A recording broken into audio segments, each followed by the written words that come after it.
Tonight, we're venturing into the forgotten corners of Texas, into towns swallowed by dust, silence, and the dead who refuse to stay buried. These are 20 true stories from places where graves don't hold church. Bells ring after midnight, and voices echo from under the floorboards. You're about to hear stories that'll make you question how quiet a town really is when no one lives there anymore. Because in these places, the dead don't rest.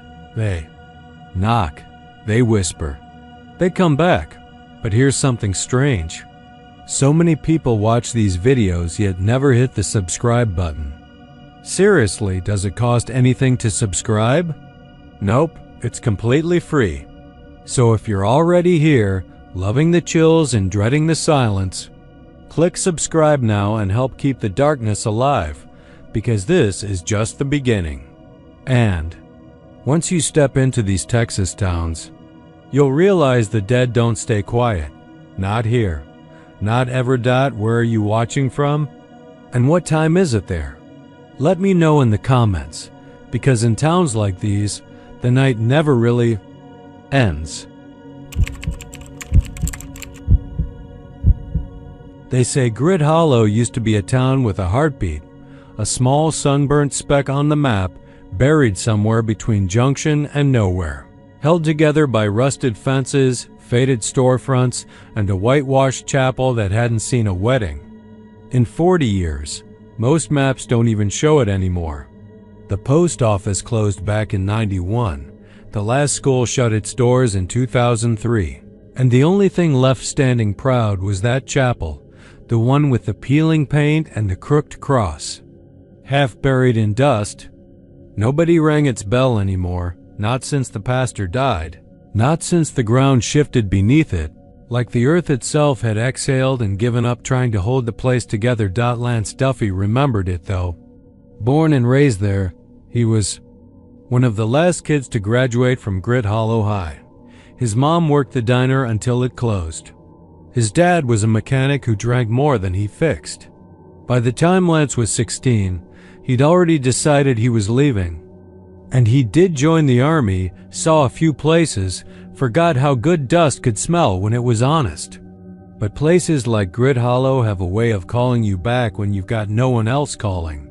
So when his mom passed from liver cancer and left him the old house by the tracks, he figured he'd spend a few quiet weeks there, fixing it up to sell. Only it didn't stay quiet. The first night, he slept on a cot in the front room. The electricity worked fine. The water came out rusty but warmed up eventually. It was dry, too bone dry, the way Texas gets when the ground splits like cracked lips. The kind of dry that makes you nervous without knowing why. He couldn't sleep. Not fully. Around 3:15 in the morning, just as the moon had dipped beyond the line of black trees out back, he heard it. Faint, but real. A bell. 3 long tolls. Lance sat up, heart skipping. He knew that bell. Everyone in town knew it, its deep bronze. Clang had marked every Sunday for decades. Weddings, funerals, tornado warnings. But no one had touched it in years. And the strangest thing was, it didn't come from above. It came from below. He lay there, frozen in the dark, trying to rationalize what he'd heard. He even laughed a little. Must have been a train, he thought. Some old engine passing far enough that the sound warped. Or a dream. Yeah, probably a dream. He didn't mention it to anyone the next morning when he stopped by Earl's shop to buy caulking for the windows. Earl was the closest thing the town had to a mayor now. He ran the only gas pump and sold beef jerky from a fridge that buzzed like a wasp's nest.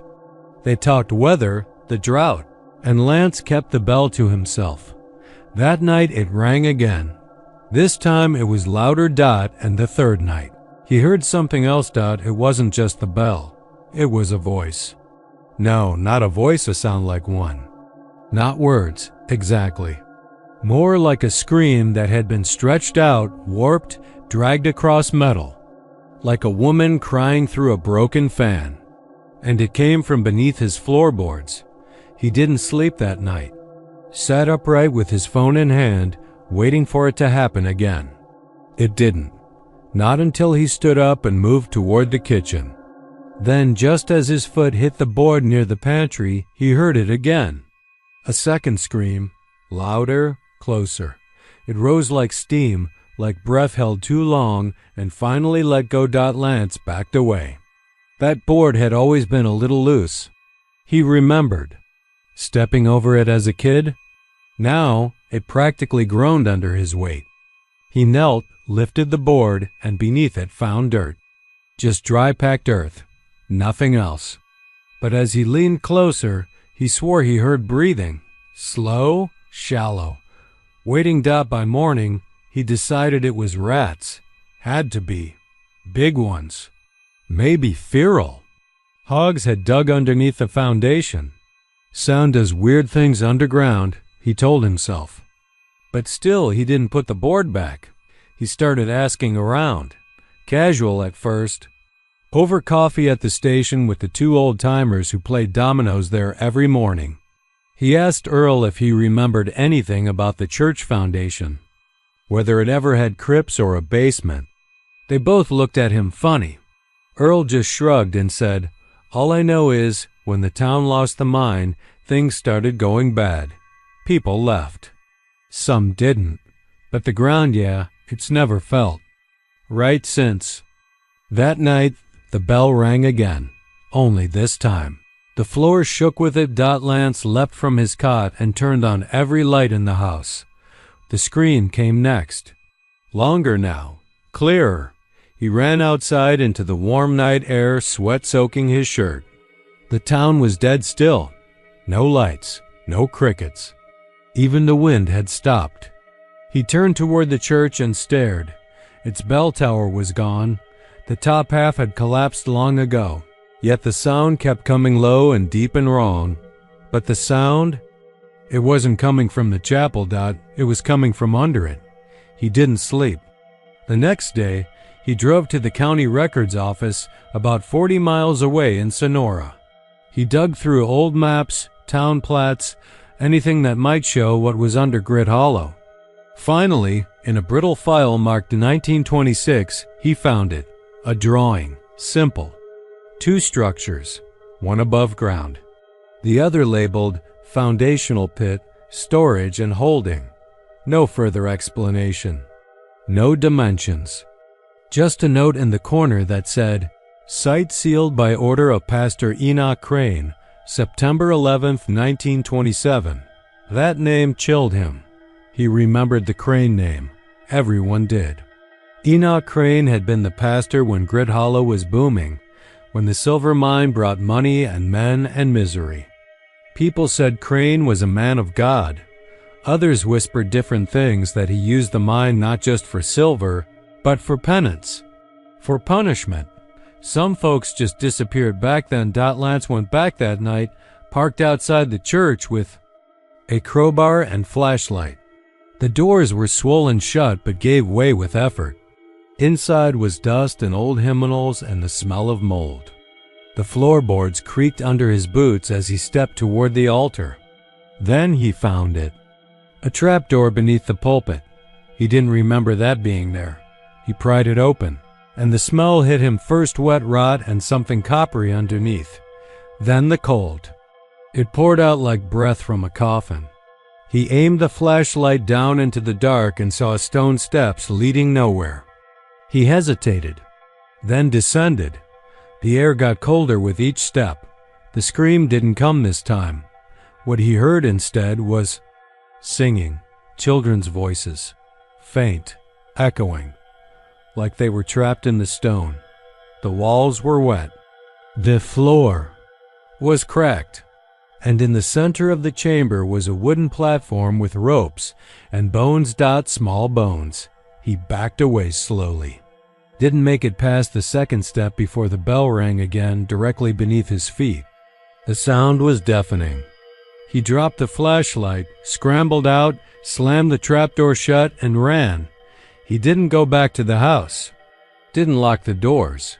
He drove through the night and never stopped until he hit San Antonio. That was 2 years ago. No one believes him, and he doesn't tell the story often. But sometimes, late at night, when the wind dies and everything's still, he dreams of that bell. And in the silence that follows, he hears the screams rising just beneath the floor. They say Dry Creek Bend was never meant to have a graveyard. The land's too dry, too stubborn. Soil there doesn't take to the dead. It clings to them like a jealous lover, never letting them pass on, never letting them rot properly either. The town cemetery sits on a patch of dirt just west of the dried-up creek bed, a crooked row of cedar trees shielding it from the two-lane highway. You'd miss it if you weren't looking, and most folks try not to look. I first heard the knocking when I was 13. It was summer, late July, one of those Texas nights when the air sits on your chest like a sleeping dog, heavy and too warm. My older brother Will dared me to sneak into the cemetery with him. He'd just turned 16 and had the kind of recklessness that comes from a mix of hormones and local legends. He wanted to show me something real scary, something he'd heard from the groundskeeper, old Curtis J., who was half-blind and smelled like kerosene and peppermints. Curtis told him the coffins moved. Not every night, not even every week. But sometimes, when the heat was thickest and the moon was swollen and yellow, the earth would twitch like something was pushing from underneath, and then the knocking would start. Not loud. Just deliberate. Wood tapping wood. Or maybe bone. That night, Will brought a flashlight, half-charged and flickering, and we climbed the rusted gate around midnight. The cemetery wasn't big.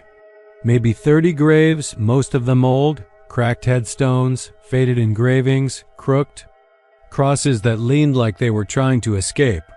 I remember how still it was. No wind, no crickets, not even the buzz of mosquitoes. Just the sound of our sneakers crunching on gravel paths and that flicker-flicker hum from Will's light.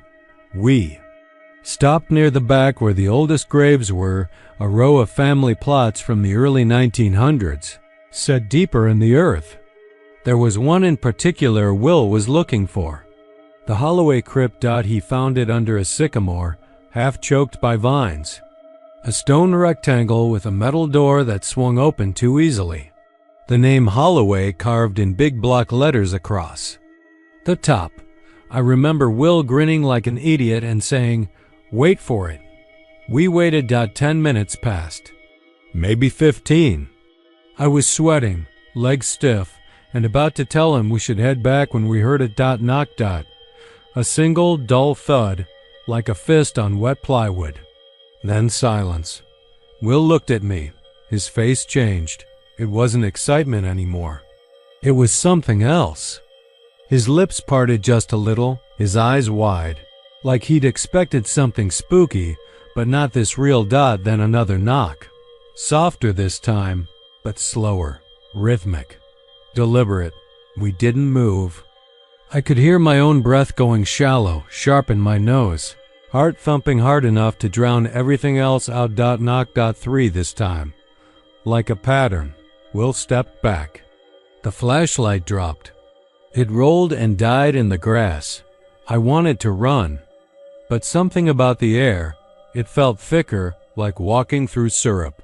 I bent to grab the flashlight, and when I looked up, the door to the Holloway crypt was ajar. I swear to God it was shut. I swear. Will was already moving, backwards, fast, tripping over roots. I followed. We didn't stop running until we're halfway across the field that separates the graveyard from town. Neither of us said a word. Next morning, Will told Mom we'd seen a raccoon. But that night, I saw him packing a duffel bag with his baseball bat and a cross he'd stolen from church. He slept with both beside his bed. We never talked about it again. 3 years later, Will vanished. He was 18, working nights at the TU gas station off Route 36. Last anyone saw of him was just before closing. Told his manager he was going to take a quick drive, cool his head. He never came home. They searched. Cops dragged the creek, though it hadn't held water in years. They brought dogs, helicopters, even psychics from Amarillo. Nothing. But I knew.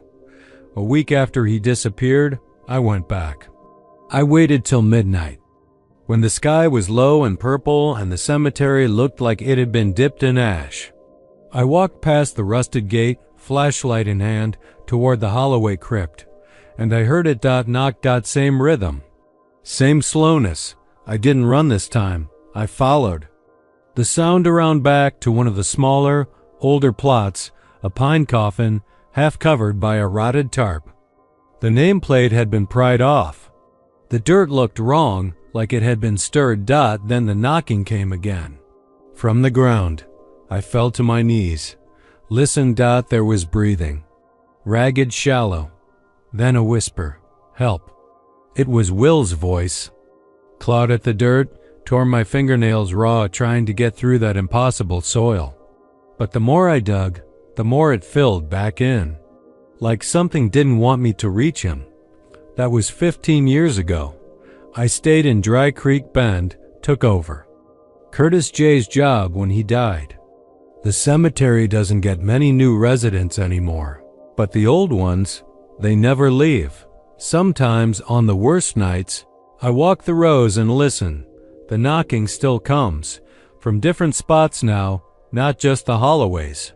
The Whitfields, the Moores, the Brennans, all of them. Every family buried in that cursed dirt has their turn. Some knock for hours. Some whisper. Some cry. But it's always the same. They're not dead. Not really. They're stuck, caught between whatever comes after and whatever this place turned into. The soil won't let go. It seals them in like canned peaches, preserving the rot, but never letting it finish. I tried digging one up. A woman named Esther May died in 1921, age 29. The coffin was pristine. No decay. No dust. Just a woman in a white dress, eyes wide open, lips pulled back in a frozen scream. She blinked at me. Just once. Then her mouth opened, and something moved behind her teeth. I shut the coffin, nailed it shut, poured concrete over the lid and buried it 10 feet deeper. Didn't help. The knocking came. Back 2 nights later. Louder. I've boarded. Up the mausoleums. Stacked boulders over the crypts. Tried burning the dry grass around the graves. Nothing stops it. Nothing wants to. Sometimes I wonder what'll happen when I die. If I'll be given a chance to pass on, or if I'll end up in one of those boxes, eyes wide, fists clenched, tapping on the lid like a man begging for air. I don't know what's holding them here. Some say it's the soil. Some say it's the creek, cursed by old blood, poisoned by something forgotten. Others think it's the town itself, built on bones and secrets. Too proud to admit the dead have outstayed their welcome. All I know is this. If you're passing through Dry Creek Bend and your car breaks down near that bend in the road, don't. Stay the night. Don't follow the sounds. And whatever you do, in single quotes to answer the knocking. They say the church fire in Elkhorn Ridge was an accident. Electrical, most likely. That's what the state inspectors concluded after 2 weeks of sniffing around the ash and twisted beams, jotting notes in the dust with gloved fingers. But folks around Elkhorn never fully bought that story. They nodded along for the sake of decency, for the comfort of the surviving families, for the sake of quiet lives and sleep that came easier with simple answers. But the whispers never stopped. Not in the diners, not in the old-timers' corners of the feed store, and especially not up by the ridge where the blackened skeleton of St. Luke's Church still stands like a scorched memory no one's willing to tear down. It happened 12 years ago this fall. October, the kind of dry, unforgiving Texas autumn, where the wind scours the land like sandpaper and everything feels brittle and sun-bleached and near ready to snap. The hills were yellowed out, thirsty, the mesquites cracking at their roots. The ridge hadn't seen a drop of rain in 6 weeks. Then one Sunday evening, just after sunset, St. Luke's went up like it had been waiting for the flame. 33 people were inside, but only 19 made it out. Among the dead were all 14 boys in the Elkhorn Ridge Youth Choir, in rehearsing for the town's fall jubilee, singing their little hearts out in front of an empty pew for a hymn that never reached the town. The fire moved too fast. A few kids were seen clawing at the stained glass windows, their white choir robes flickering like candles behind the colored panes before they vanished into the blaze. By the time the first volunteer fire truck lumbered up the hill, there was nothing left but the bony outline of the old church, and smoke so thick it painted the moon gray. They buried the choir boys together. One long grave lined in white stone near the north fence of the cemetery, where the brush doesn't grow right anymore and the air feels cold even in July. People come and leave stuffed animals, faded songbooks, sometimes even old cassette tapes of their performances, though no one plays them anymore. They say the tapes don't work like they used to. Some parents swore they heard whispers and strange harmonies behind the music. One woman claimed she heard her son's voice say, "Don't forget me, Mama," just before her stereo sparked and melted the cassette deck shut. That story didn't make the papers, but it stuck. The first person to hear the singing was a drifter named Wayne Coulter. Stayed in town about a week after the fire, mostly drinking on his haunches outside the gas station, asking for change and stories. Folks avoided him. Not because he was mean, he wasn't, but because he looked like he hadn't slept in years. Said his dreams were full of music, children's voices humming in harmony, only it wasn't sweet. He said it was wrong, like they were out of key with something bigger. "They ain't restin'," he'd mutter into his flask, staring at the ridge like it owed him something. "They're stuck in the song." He left one morning without a word. Sheriff Denton found his bed at the motel untouched, but his boots were muddy and pointed toward the trail that leads up the ridge. They never saw him again. Then came the night shifts. A deputy named Elisa Kearns quit after she took the late patrol 3 nights in a row and heard what she described as a hymn carried by nothing. Said it floated across the ridge and down through the mesquite groves like it had weight. She even caught it on her dash cam. You can find the footage if you dig around online, though it's been taken down from most official sites. The audio picks up faintly, then grows into this strange harmony. No lyrics, just vowels stretched into shapes. But you can hear the layers, voices weaving in and out like threads in a loom, and it does something to your stomach. People who've listened say it sounds beautiful at first, then deeply wrong. Like you're hearing something you're not supposed to understand. Something for the dead. It's always the same time. 2:13 a.m. every night. The exact minute the steeple collapsed. Some years back, a group of paranormal investigators came through, trying to capture EVPs, temperature shifts, the whole bag of tricks. They camped out by the remains of the church with infrared gear and recorders. Only one of the 5 stayed the whole night. The others left just after midnight, pale and tight-lipped. The one who stayed, Kevin something, he never released the PV footage. Said it wasn't safe. Said they'd captured something real, something with eyes. Said the boys weren't alone. That got around town, and no one's been brave enough to build on the ridge since. A few tried. A property flipper from Austin bought the land 3 years ago, had plans to build a hilltop cafe with a haunted theme.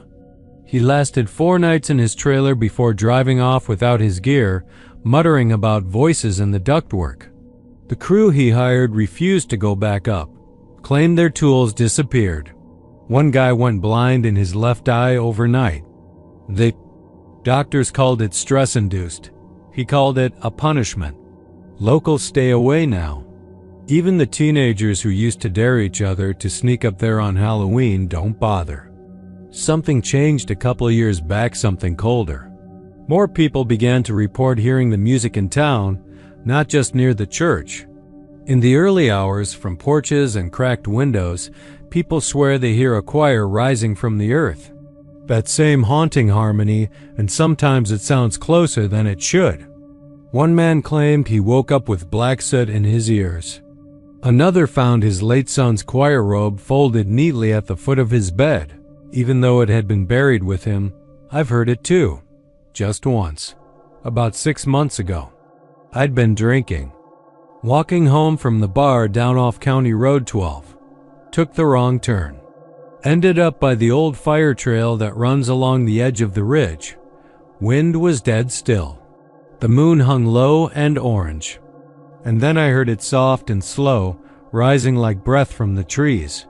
14 boys, their voices intertwining in a melody too perfect, too practiced.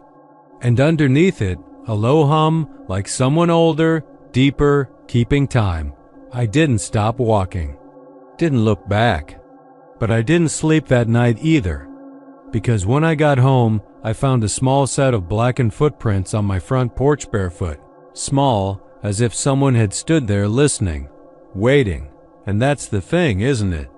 They were never finished. Kids like that with lungs. Full of promise and hearts too young to understand death, they don't just disappear. Not when the fire takes them before the final note.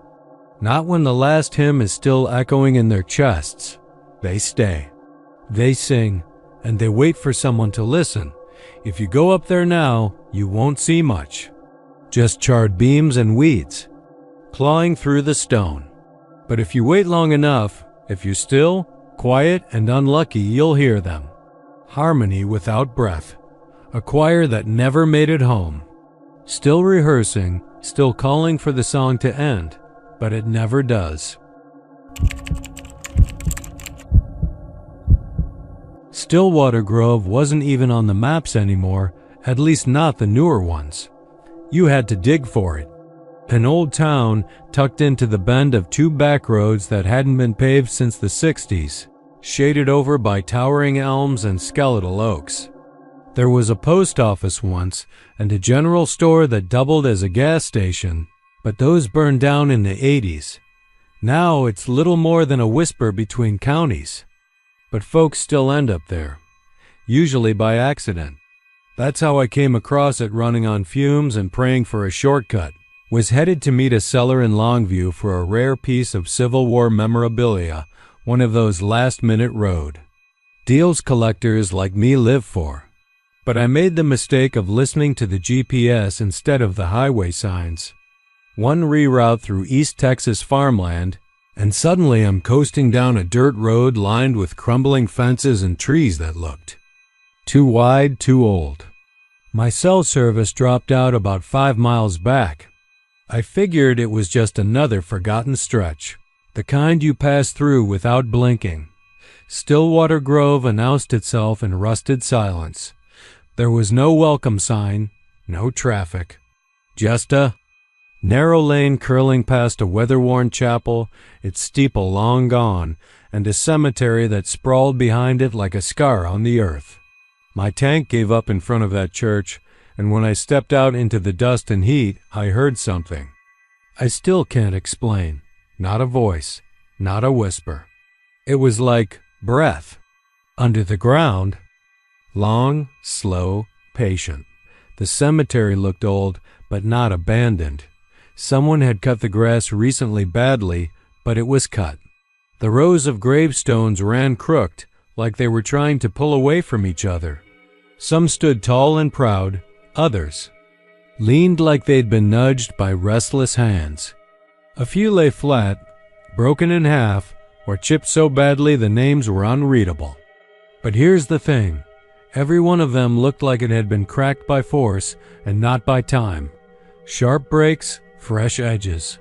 As if something inside had pushed. I walked among them, telling myself it was curiosity.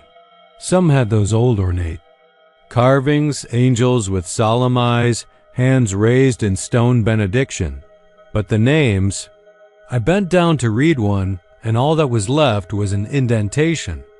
No letters, no dates. Just a blank smoothness where memory should be. I tried another. Same thing dot, and then, maybe 10 or 12 rows in, I found one with a name. Margaret Hollis, 1898 to 1916. It was shallowly carved as if someone had etched it yesterday. The edges were still clean. And beside it, an identical marker, same dates, same name. But that one had been cracked down the center, clean through, split like an egg. No rubble around it, just split and left. That's when I saw it wasn't the only one. There were repeats, some of the same name 2 or 3 times, lined up as if someone kept trying to put it right. The wind picked up, and with it came a faint, earthy smell, like turned soil and something more bitter underneath.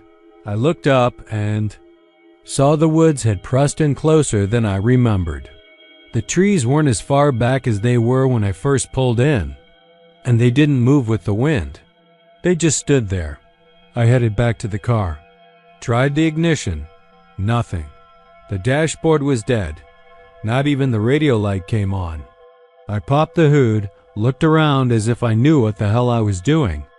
And that's when I saw the footprints, not mine, bare feet. Deep impressions in the dirt, leading from the side of the car back toward the church. They hadn't been there before.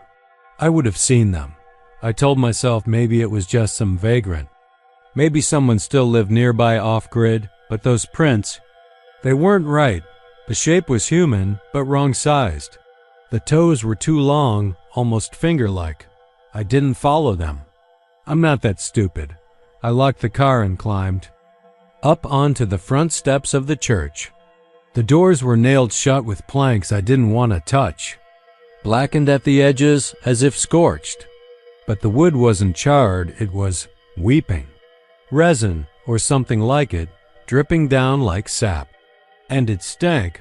I sat there for a while, unsure what to do. The sun was still high, but the shadows had gotten long. There was no sound, no birds, not even bugs.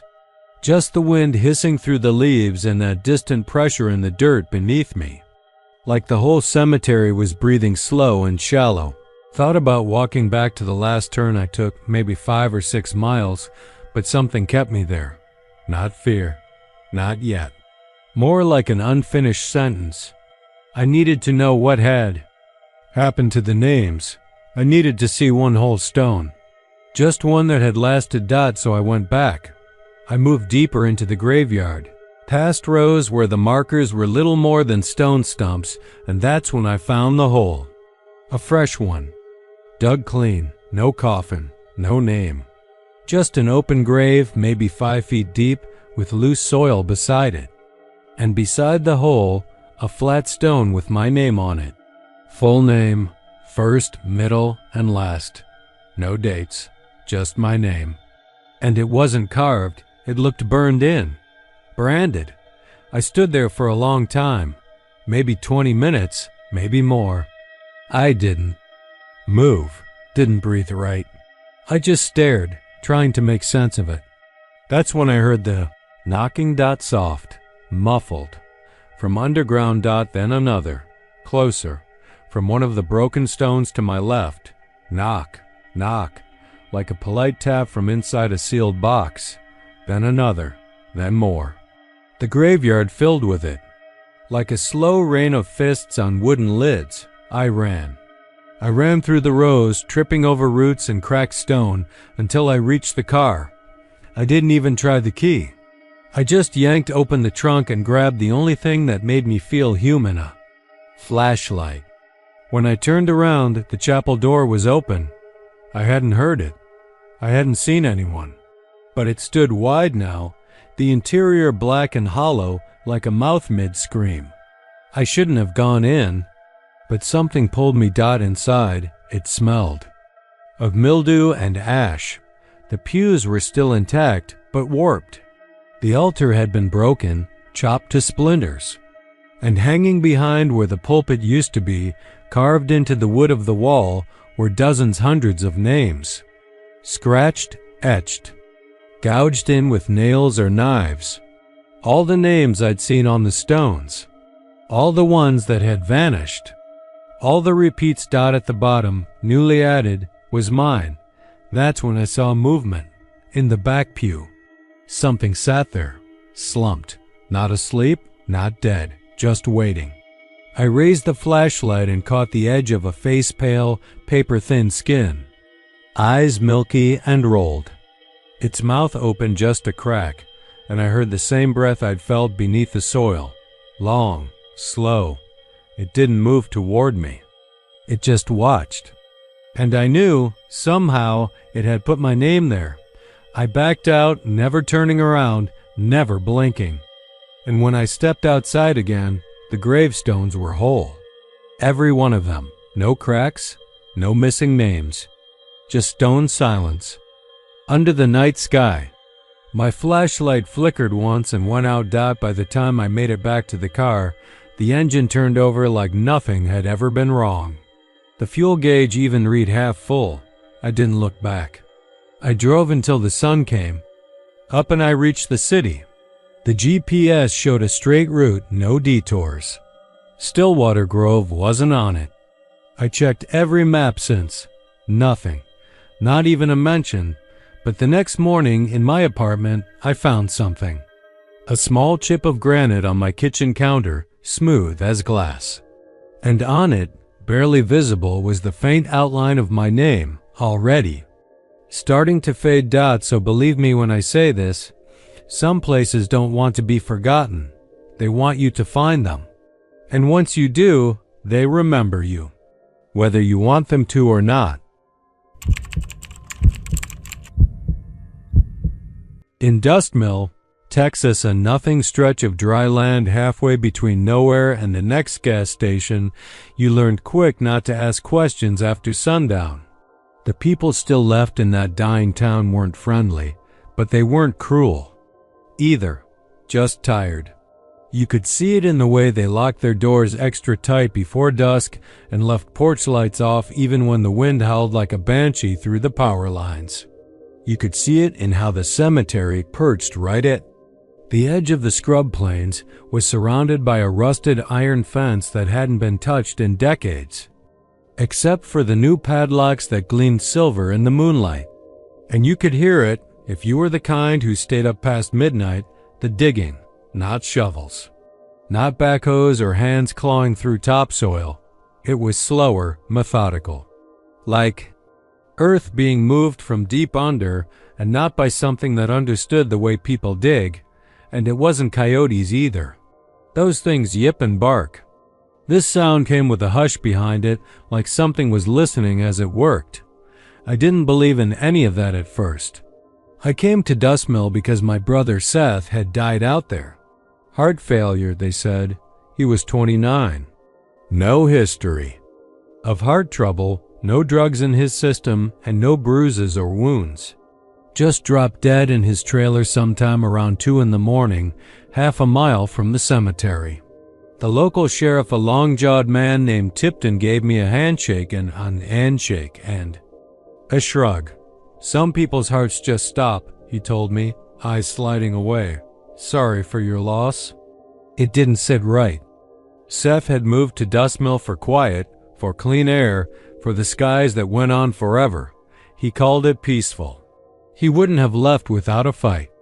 And the more people avoided looking me in the eye when I asked about his final days, the more I knew something was wrong.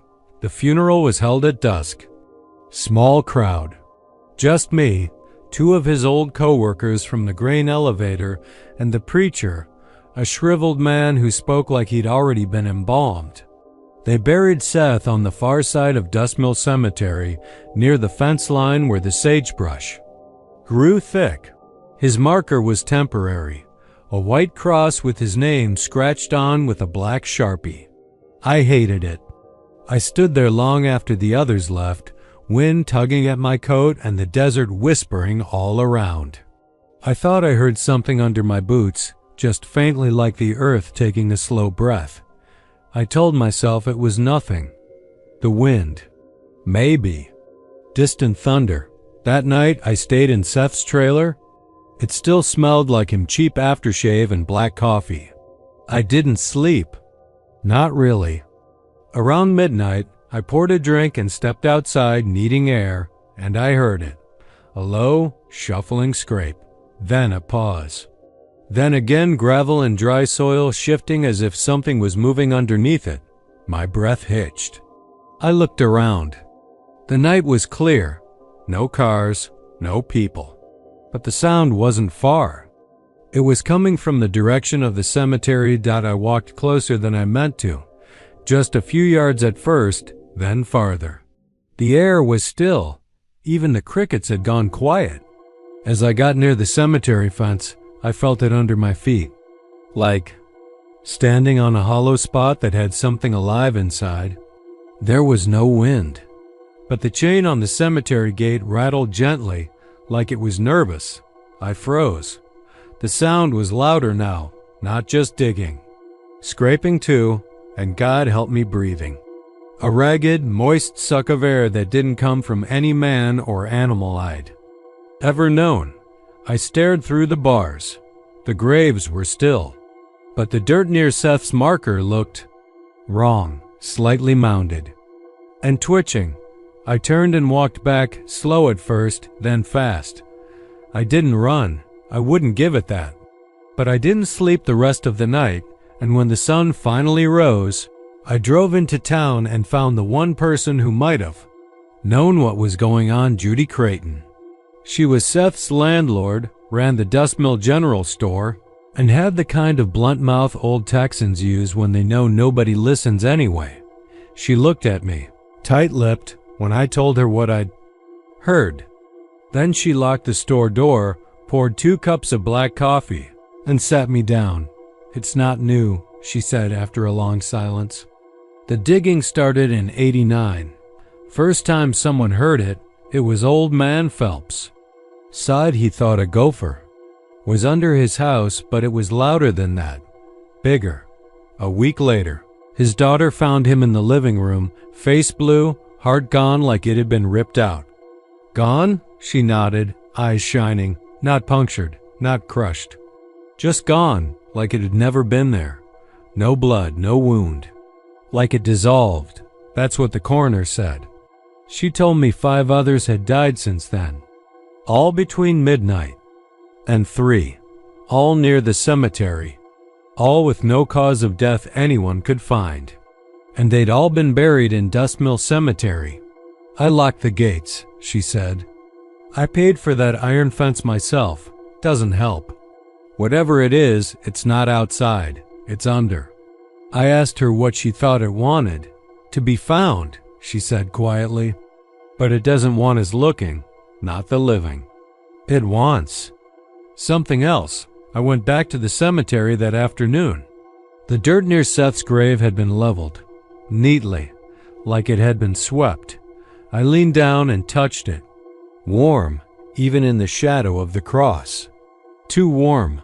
That night, I sat outside, with a flashlight and a folding chair facing the cemetery.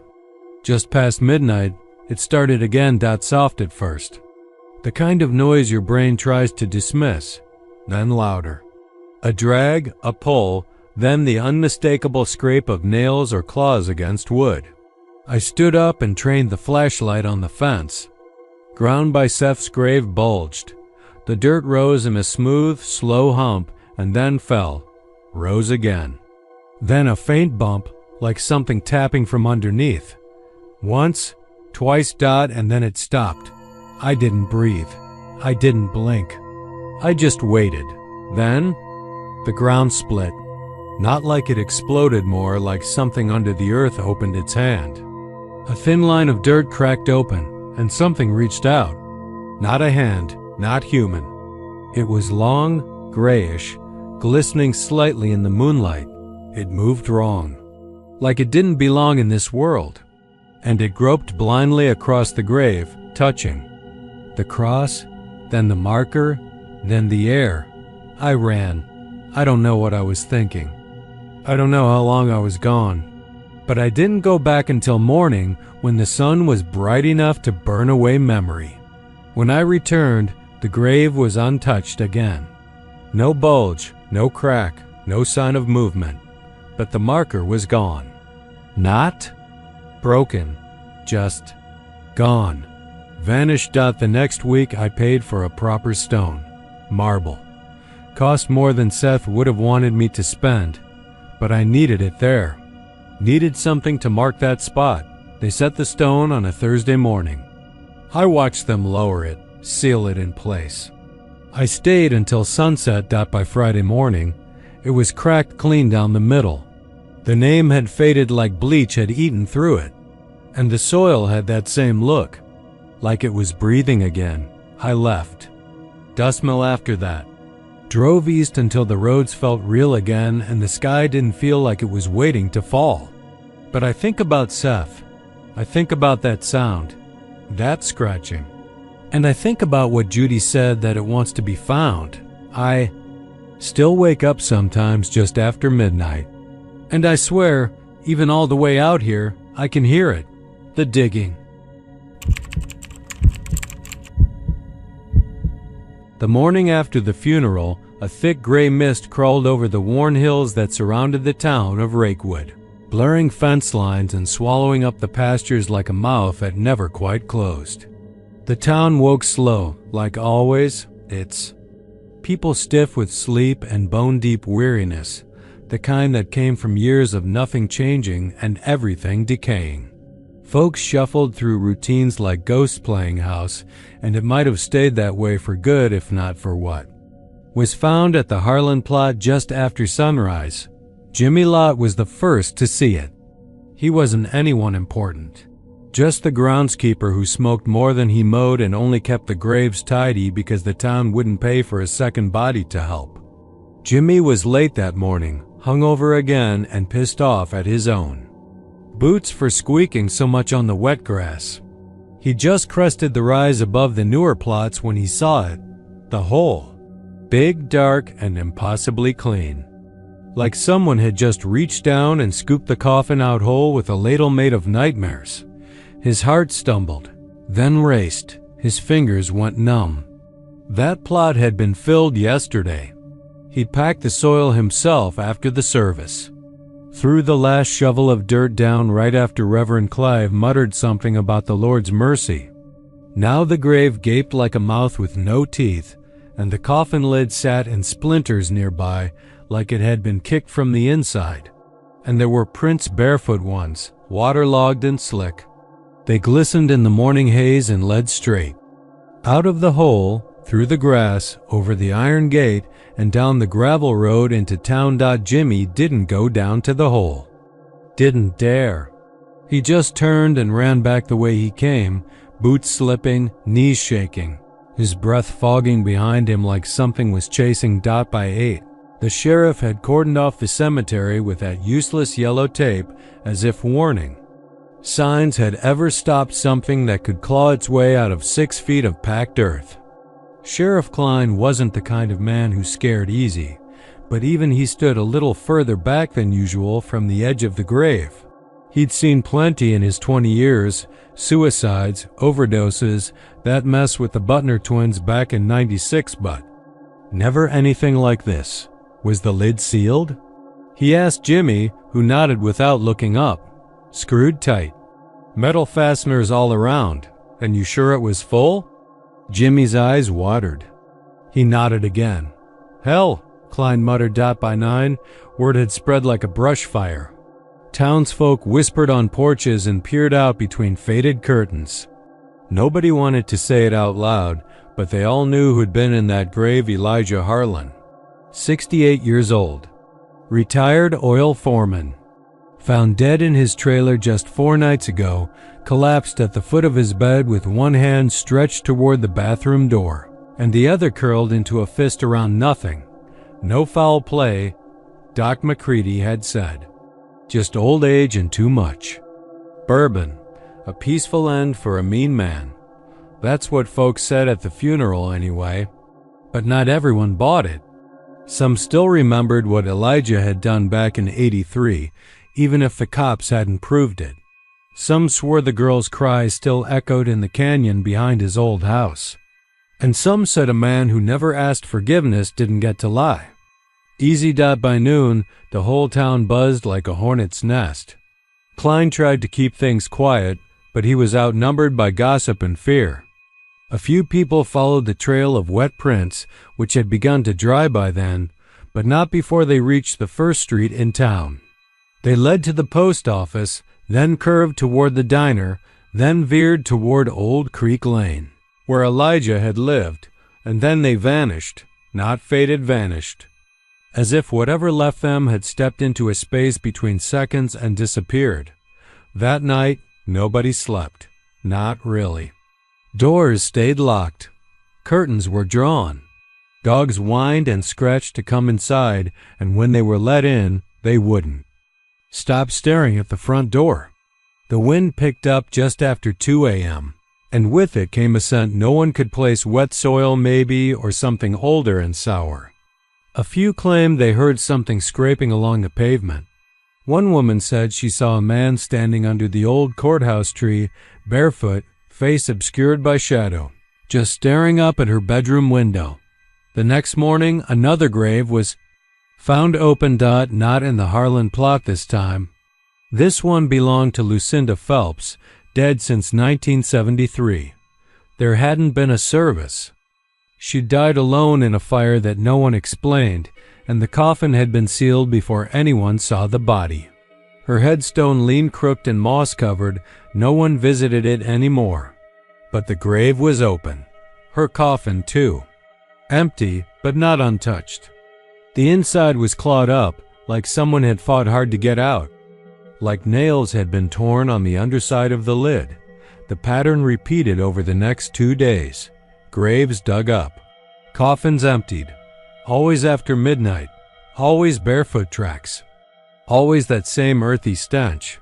Some of the names were familiar. Folk, mostly. People with dark histories and no mourners. Old Man Kircher. Dolores Mangum. 3 from the county home who'd vanished back in the 50s and turned up years later with smiles on their skeletons. It was like something was choosing. Like something had decided who deserved to stay buried and who did, in single quotes. Sheriff Klein put out a call to Austin, but no one came. Said it sounded like vandalism. Said it wasn't a priority. But the town knew better. Because by the 4th night, it wasn't just the graves being disturbed. By the 4th night, something had started knocking. It started soft. Just 3 knocks. Always just before 3 a.m. Always on the back door. Never the front. Folks who heard it said it didn't sound like a hand. Said it was too slow. Too heavy. Like it had to lift something it couldn't quite carry. Some brave. Few looked out the window. Most saw nothing. But one boy, Tommy Barrett, said he saw a figure in the yard. Said it was muddy and pale and twitching like it couldn't quite control its limbs. Said its mouth was open but didn't move when it spoke. Said it asked to be let back in. The town turned. Fast, doors boarded. Guns drawn, but it didn't matter. Because the thing or things didn't want in, not really. It just wanted to be remembered. That's what old Reverend Clive said when he finally lost his nerve and fled town. Said the soil had turned against them. Said the sins they buried had come back looking for names, looking for justice. Or maybe vengeance. The 7th night was the worst. That was when they found Jimmy Lott. He'd locked himself in the tool shed behind the cemetery office. They only found him because of the smell. Took 3 men to get the door open. What was inside didn't make sense. Not to them, not to anyone. He hadn't been torn or stabbed. But his mouth was wide open and his eyes were missing. Gone. Just 2 empty holes. Like something had reached in and pulled the seeing out of him. And on the wall, carved into the wood in frantic lines, were 5 words. He never stayed down there. That was the last straw. The town emptied fast after that. Within a week, Rakewood was a shell. Stores boarded. Lights off. The church bells silent. And the grave of Elijah Harlan? Still open. Still waiting. Some say if you walk by it after midnight, you'll hear breathing. Slow and damp, like lungs full of wet earth. Some say you'll see footprints appear one at a time, heading toward town, but most don't go that way anymore, because what's buried in Rakewood doesn't stay buried. Not if it wants to come home. Not if it remembers who put it down there in the first place, and especially not if it knows. You watched, you knew, and you said nothing. They said Wren's Hollow was the kind of town you drove through without remembering. Dusty, quiet, too many buildings boarded up, too few lights on at night. But if you asked anyone who'd grown up there, they'd talk about one house and one window. A 2-story wood frame place leaning like it was tired of standing, with green flaking paint and a gabled second floor. The window faced Main Street directly. Every kid, old-timer, and out-of-towner passing through swore they saw the same thing behind that glass, something pale. Something still. A girl, maybe. Just standing there, her eyes black and too wide for her head, hair stuck to her face like wet paper. They say if you looked too long, she'd blink. Some swore she'd even lift a hand. Her name was Collie Davenport, and I knew her once. That's the part one can't forget. She wasn't always the thing in the window. She was just Collie, soft-spoken, too gentle for her own good. She was the only daughter of Reverend Tom Davenport, a hard man who kept a Bible in one hand and a switch in the other. You could hear him yelling at her clear down the street, shouting verses like threats. That house was never warm, even in the heat of summer. I lived next door from the time I was 6 to the time I was 15, and in all that time I never saw her smile for more than a second. Collie never played with the other kids, not because she was weird, but because she wasn't allowed. She'd sit by that very window with her hands in her lap and just watch. Not reading, not drawing, just watching. I used to wave at her from my porch. Sometimes she'd raise her hand a little, slow and shaky, like she wasn't sure if she was allowed. It happened in August, I think. Hot enough to melt the glue on your wallpaper. Her father said she went missing during the night. No sign of a break-in, no signs of struggle. He told the sheriff she ran away, left a note and everything, though no one ever saw that note. The whole town helped look me, my dad, the Thompsons, even old Marvin who could barely walk. We looked through the woods, the creek, the church basement, nothing. She was gone for 3 days. Then they found her in the crawl space beneath the house. That's what the paper said, at least. Sheriff Goodman said it looked like she'd crawled in there herself. She was curled up, bones bent the wrong way, fingernails bloody from clawing. The dirt, her skin was like candle wax. Her mouth was open like she'd died screaming. They buried her that same week. Small funeral, closed casket. Her father gave the eulogy and didn't cry once. Said God had called her home. People tried to forget. They painted over her room, put up curtains. But no matter what they did, everyone who passed by said they saw her. Even when the window was nailed shut, even when they moved a dresser in front of it, she was still there. Watching. That would have been creepy enough. But then the window started breaking. It had cracked clean through the middle, always overnight. No signs of vandalism, no rocks, no weather damage. Just a long jagged crack from corner to corner. They replaced the glass 3 times. The last time, Reverend Davenport nailed plywood over it from the inside. The next morning, the plywood was split in half like it had been punched out from within, and she was there again. Her face got wrong over time. I remember the first time I noticed. I was walking home from school with my younger sister. She stopped in front of the house and stared up, mouth hanging open. I told her not to look. But I looked too. Her eyes were still there, still dark. But they weren't eyes anymore. Just holes. Gaping and too deep, like tunnels in the face. Her mouth was drawn down, almost like it had melted, and her jaw didn't quite sit right. Her head tilted just a little, like she was listening. That's when people started talking. It was Marvin who said she wasn't buried, right? That something about the funeral wasn't holy. That maybe her father hadn't just found her. Maybe he'd put her there. Folks whispered about exorcisms and witches, but nobody did anything. It's easier not to act when the dead stay in their corners. But she did, and single quotes kids started waking up with bloody fingernails and dirt under their beds. One girl, Samantha Cole, woke up screaming that someone had whispered her name from the wall. She said it sounded like a girl underwater. Then came the second burial. I was 17 by then, already half-packed to leave town. But I came back for that, out of something between guilt and curiosity. A preacher from Austin came in young, loud, confident, like he hadn't seen what we had. They dug her up. I remember the gasps. Because she didn't look like a skeleton. She looked fresh. Not alive, not exactly. Just wrong. Her skin had turned gray-blue, her nails were black, and her mouth was open wider than it should have been. Like something had been trying to crawl out of her through her own teeth. The preacher blessed the casket, poured something strong smelling over it, and they buried her deeper. 16 feet, they said. Cement lining. Steel bolts. It didn't matter. That night, her window cracked again. I saw her the next morning.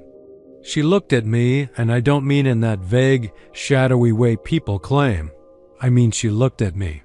I stopped walking, turned toward the house, and I saw her head tilt a little more. Her lips parted. And then she raised one hand, slow, creaking. Deliberate. She pointed at me. I moved to Houston the next week. But leaving doesn't help. Every time I dream, I see her. The window. The flaking paint. The way her breath fogs the glass even though she has no lungs. I hear her voice now sometimes, in the humming of air vents or when I let the faucet drip too long. She's saying something. I think it's my name. People still live in Wren's Hollow. Fewer now. But the house still stands. You can look it up. If you want, Google it. Main Street, Wren's Hollow, Texas. Zoom in. You'll see the second-story window. If you look long enough, I promise you blink. The town of Red Silt sits quiet most of the year. One of those places you pass through without even knowing you passed through it. A 2-lane road splits it in half. The paint on the lines faded to near nothing, and the signs bent sideways from storms no one remembers. The houses lean more than they stand, their wooden walls soft and bowing, as if the earth underneath them is tired of trying to hold them up. Some say the place is sinking. Others say it's just trying to forget. Most of the townsfolk are old. Those who aren't old look it. Farming families, folks who never left because they didn't know how or didn't think the outside world was worth it. You won't find a Starbucks within 50 miles. And the last working gas pump sits crooked at an old general store. That's mostly empty shelves and dust-covered cans of green beans. But every spring, without fail, Red Silt gets visitors.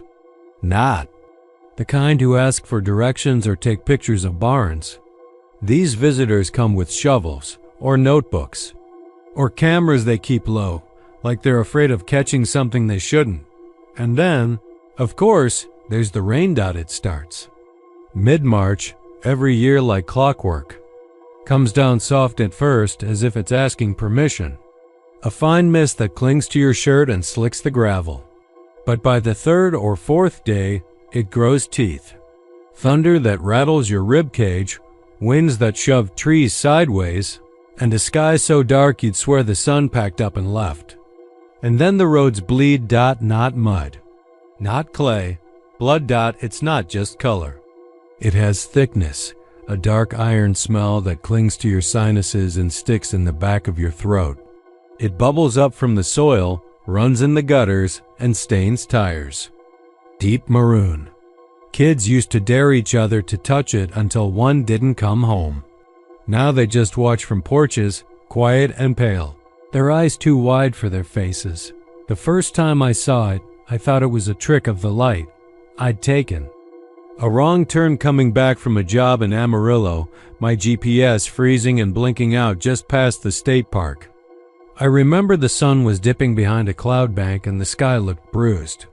The road dipped down into a shallow valley, and that's when I saw it, the pavement ahead shimmering red. I slowed the car, rolled down the window, and the smell hit me like a punch to the face. Metallic, thick. Not like rust. Worse. More alive. I should have kept driving. I pulled off to the side near a rusted barbed wire fence and got out.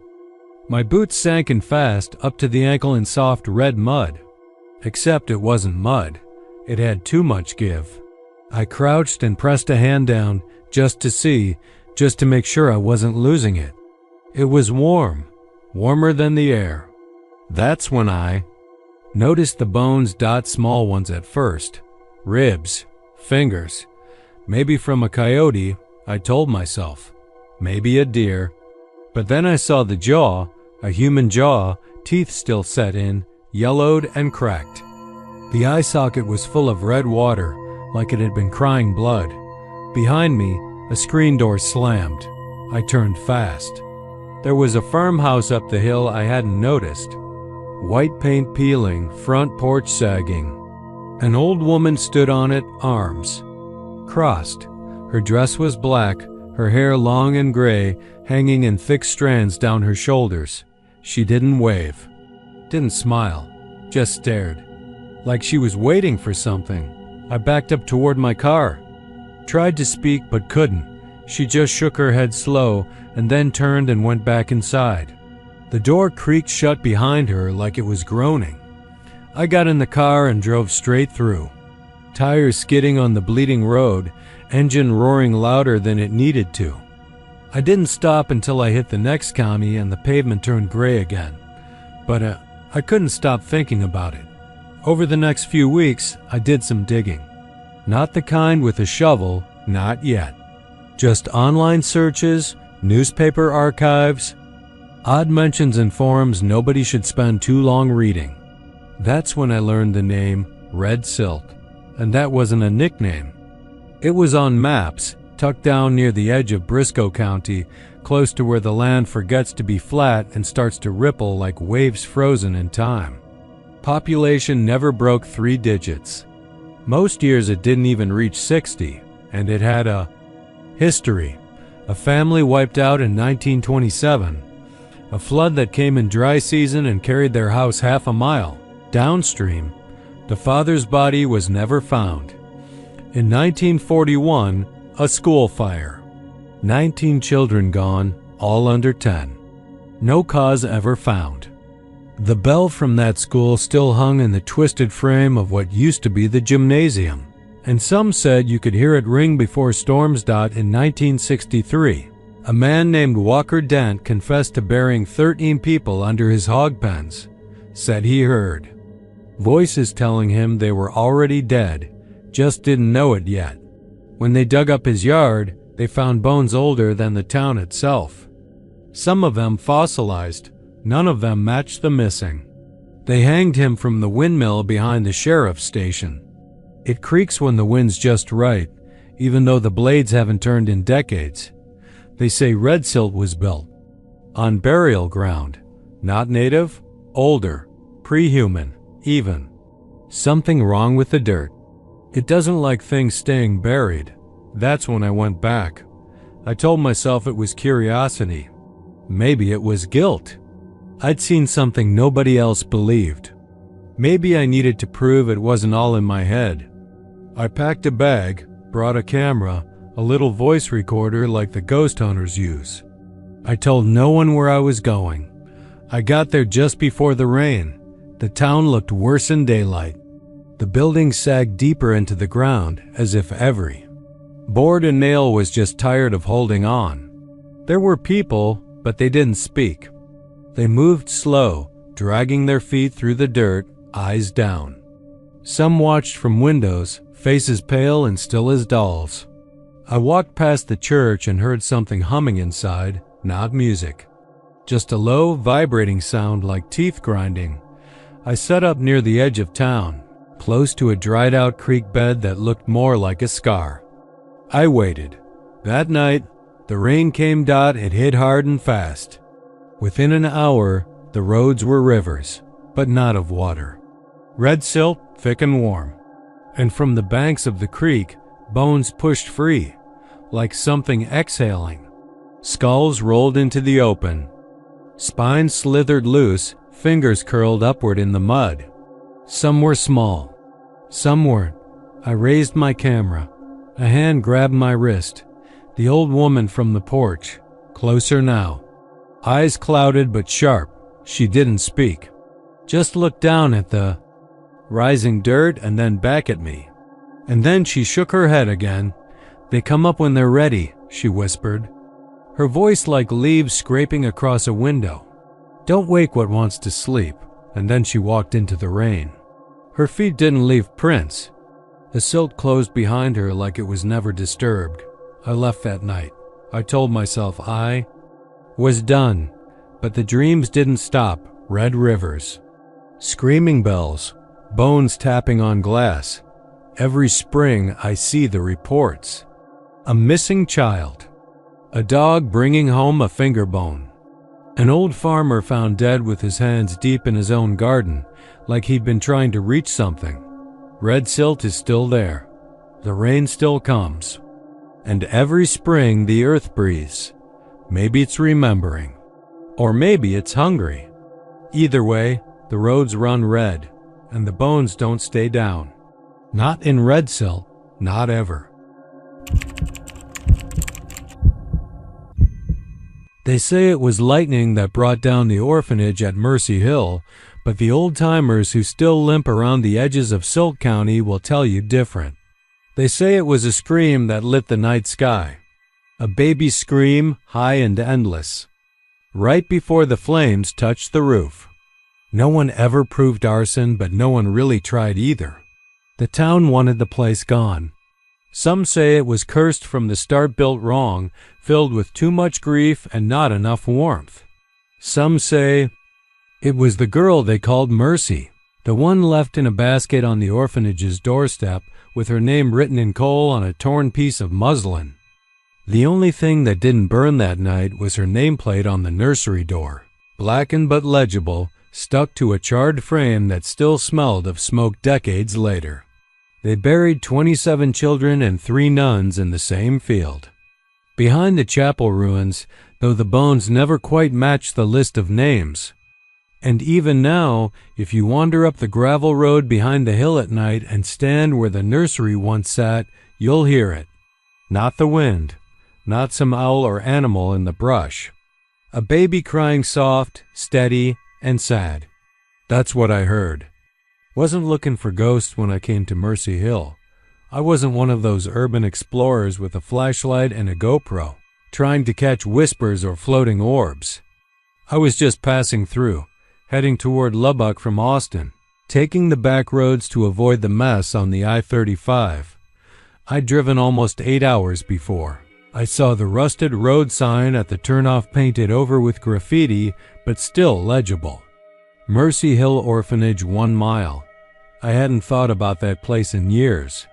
Not since my grandmother used to whisper stories about it when I was little. She'd worked there for 3 weeks in 1930 before quitting and refusing to ever speak of it again. She told me once, during her last hospital stay, that she heard scratching behind the walls in the nursery even when the cribs were empty. Said she saw handprints on the ceilings, not the walls. Said there was something wrong with that building. Something watching. I should have kept driving.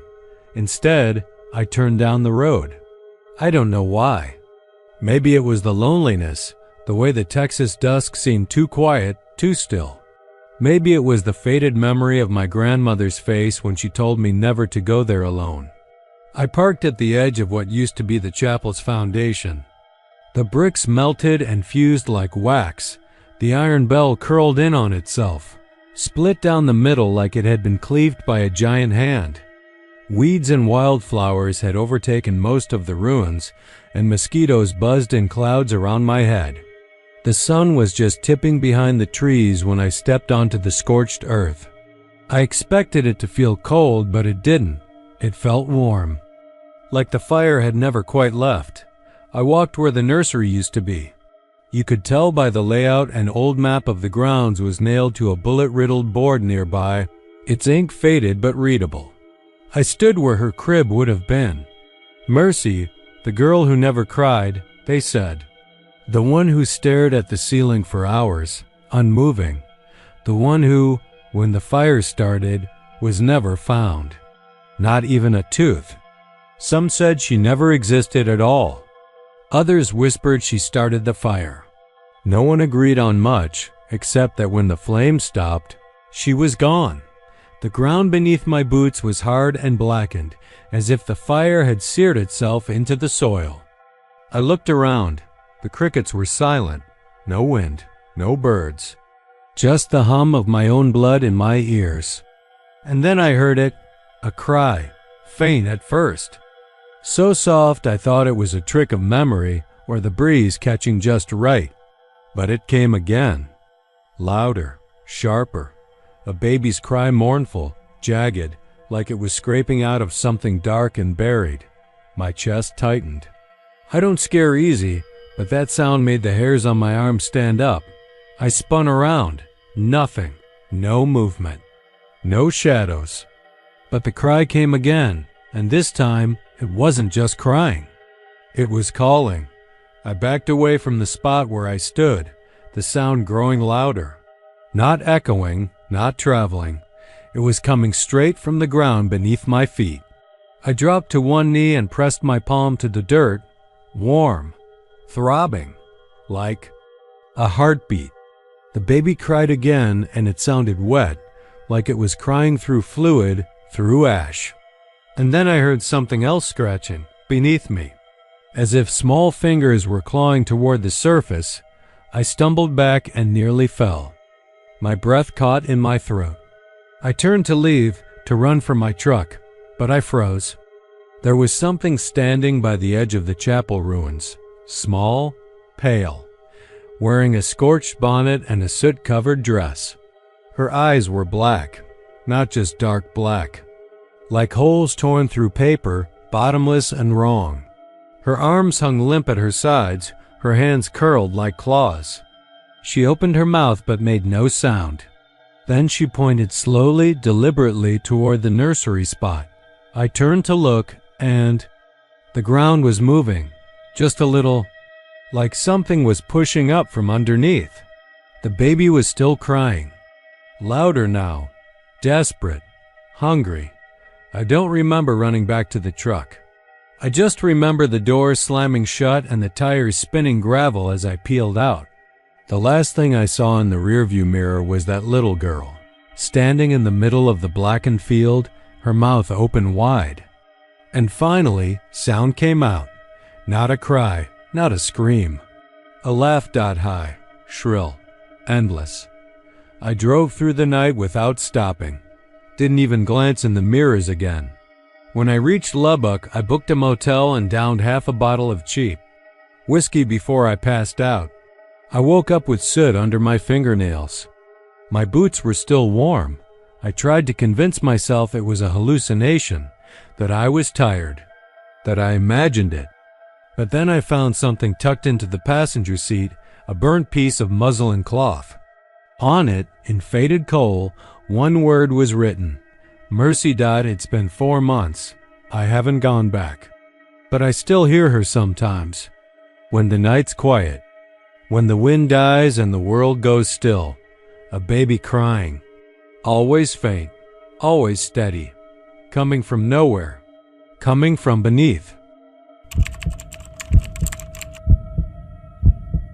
The rope creaked under the weight of Samuel Vintner's body as it swayed in the rising heat of a summer dawn in Buckthorn, Texas. There were 36 of us in the town square that morning, not counting the children peeking out from behind. Skirts and pant legs.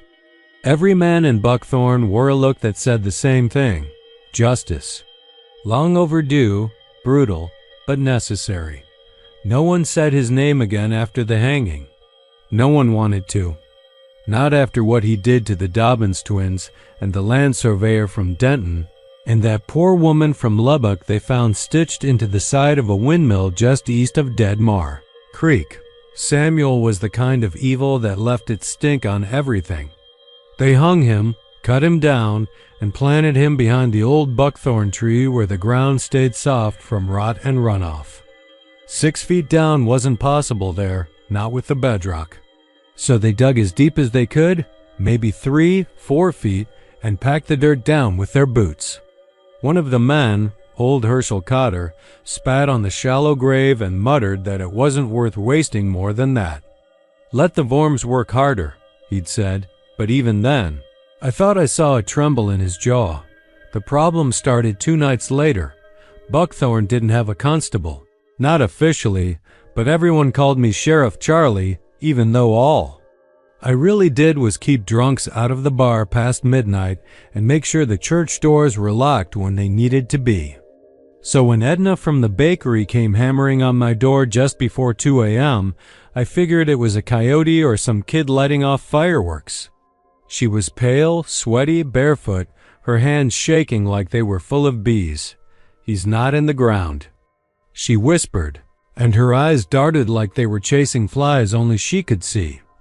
I didn't understand what she meant until we got to the buckthorn tree. I brought a lantern, though the moon was enough. The grave was open. Not dug up, just opened. Like something had pressed upward and split the dirt from beneath, and the soil had sloughed off to either side like a ruptured boil. The coffin, a pine box with rusted nails and a warped lid, was half out of the earth, crooked. One end still buried, the other clawed open. There were drag marks in the dirt, long, deep ones. Not like a shovel, not like a dog, like fingers. I didn't say anything. Just took Edna home, poured her a shot of whiskey, and went back out with 2 of the younger farmhands to fix the mess. We redid the hole. Deeper this time, with shovels and sweat and the kind of fear you try not to let each other see. But when we lifted the lid of the coffin, just to make sure, God help us, we had. To Samuel's face was grinning. Not slack, not the bloated stillness of death. Grinning, mouth curled like a jackal, teeth clenched in a crooked sneer. I slammed the lid shut before the boys could see it too long. Told them it was just the swelling, just gas or some post-mortem twitch. I knew better. We packed the grave tight. Put a sheet of rusted tin roof down over the casket, then more dirt, then a pile of bricks. Herschel brought out his granddad's mule gun and sat there all night in a lawn chair, pointing it at the grave like a sentry in some damn ghost war. Nothing happened that night, but the next morning the bricks were gone. The tin was torn, not moved, torn, like someone had peeled it back with bare hands. And deeper in the dirt, there were tracks, wet tracks. Bare feet. I started locking my doors after that. I'd never needed to before. Buckthorn was the kind of town where folks helped you fix your fence before you asked, where the church potluck ran out of peach cobbler before it ran out of gossip. But now the dogs were whining at night, scratching at the backs of sheds and hiding under porches. The birds stopped singing around the buckthorn tree. The ground near the grave got darker, even during the day, like the soil had spoiled. Rot was spreading through the roots of the buckthorn. The leaves browned and drooped. And still, he wouldn't stay in the ground. 3 days after the second burial, Miss Ida Granger saw something from her upstairs window. Something walking along the edge of her cornfield just after midnight.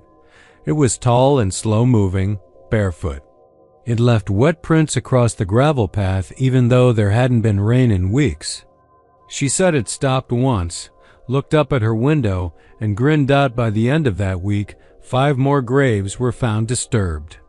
All of them old ones, Civil War vets, babies lost to fever, a school teacher who died in '81. No bones were missing, but the earth had been stirred. like something was walking through the cemetery. Something that needed the ground softened. We tried burning the remains. Dug him up again and lit the coffin with kerosene. It took all night. The wood shrieked. Something inside the box thrashed, like it had weight and fury. One of the boys, Danny Beam, swore he heard laughter under the flames, like a rattling cough that wouldn't end. When it was over, we buried the ashes in 5 different places, salted each one. Sighed prayers. Didn't matter. A week later, the graves reopened, all 5. No ashes inside. Then people started disappearing. First was Herschel. Found his lawn chair empty one morning, shotgun broken in 2 beside it like it had been snapped. Then young Danny, out checking his cattle fence. His hat turned up in the field. The rest of him didn't. Then Edna. Poor sweet Edna, who only ever wanted to make cinnamon rolls and sing hymns on Sundays. Her bakery door was still locked from the inside, but the back wall was broken, pushed in, not out. Claw marks in the brick, and the smell, God, the smell, it was like old pennies and burning fat. There were noises now every night. Under the floorboards, in the trees. Something scratching at windows. One family packed up and left without saying a word. Another tried, but their car caught fire halfway out of town. The sky over Buckthorn turned red at dusk. Not pink, not orange-red. And the church bell, which hadn't worked in years, started ringing. Only at night. No one was pulling the rope. The last time I saw Samuel Vintner, he wasn't Samuel anymore. Not exactly. He came to me just before dawn. I heard the back door creak open like a sigh. I had the revolver ready, but he didn't move fast. Just stood. In the kitchen doorway, tall and wrong. His skin was stretched too tight, pulled like leather left too long in the sun. His eyes were white, milky, and swollen, and his grin hadn't left. His voice was gravel soaked in oil. "You didn't bury me right, Charlie," he said. "I got more to do. I fired twice." It didn't matter. He kept smiling. Then he walked back out into the morning like fog. No one lives in Buckthorn now. Not really. What's left are the husks of things. Empty houses, silent fields, fences broken and never fixed. The trees lean the wrong way. The buckthorn tree is dead, black as coal, but its roots keep spreading.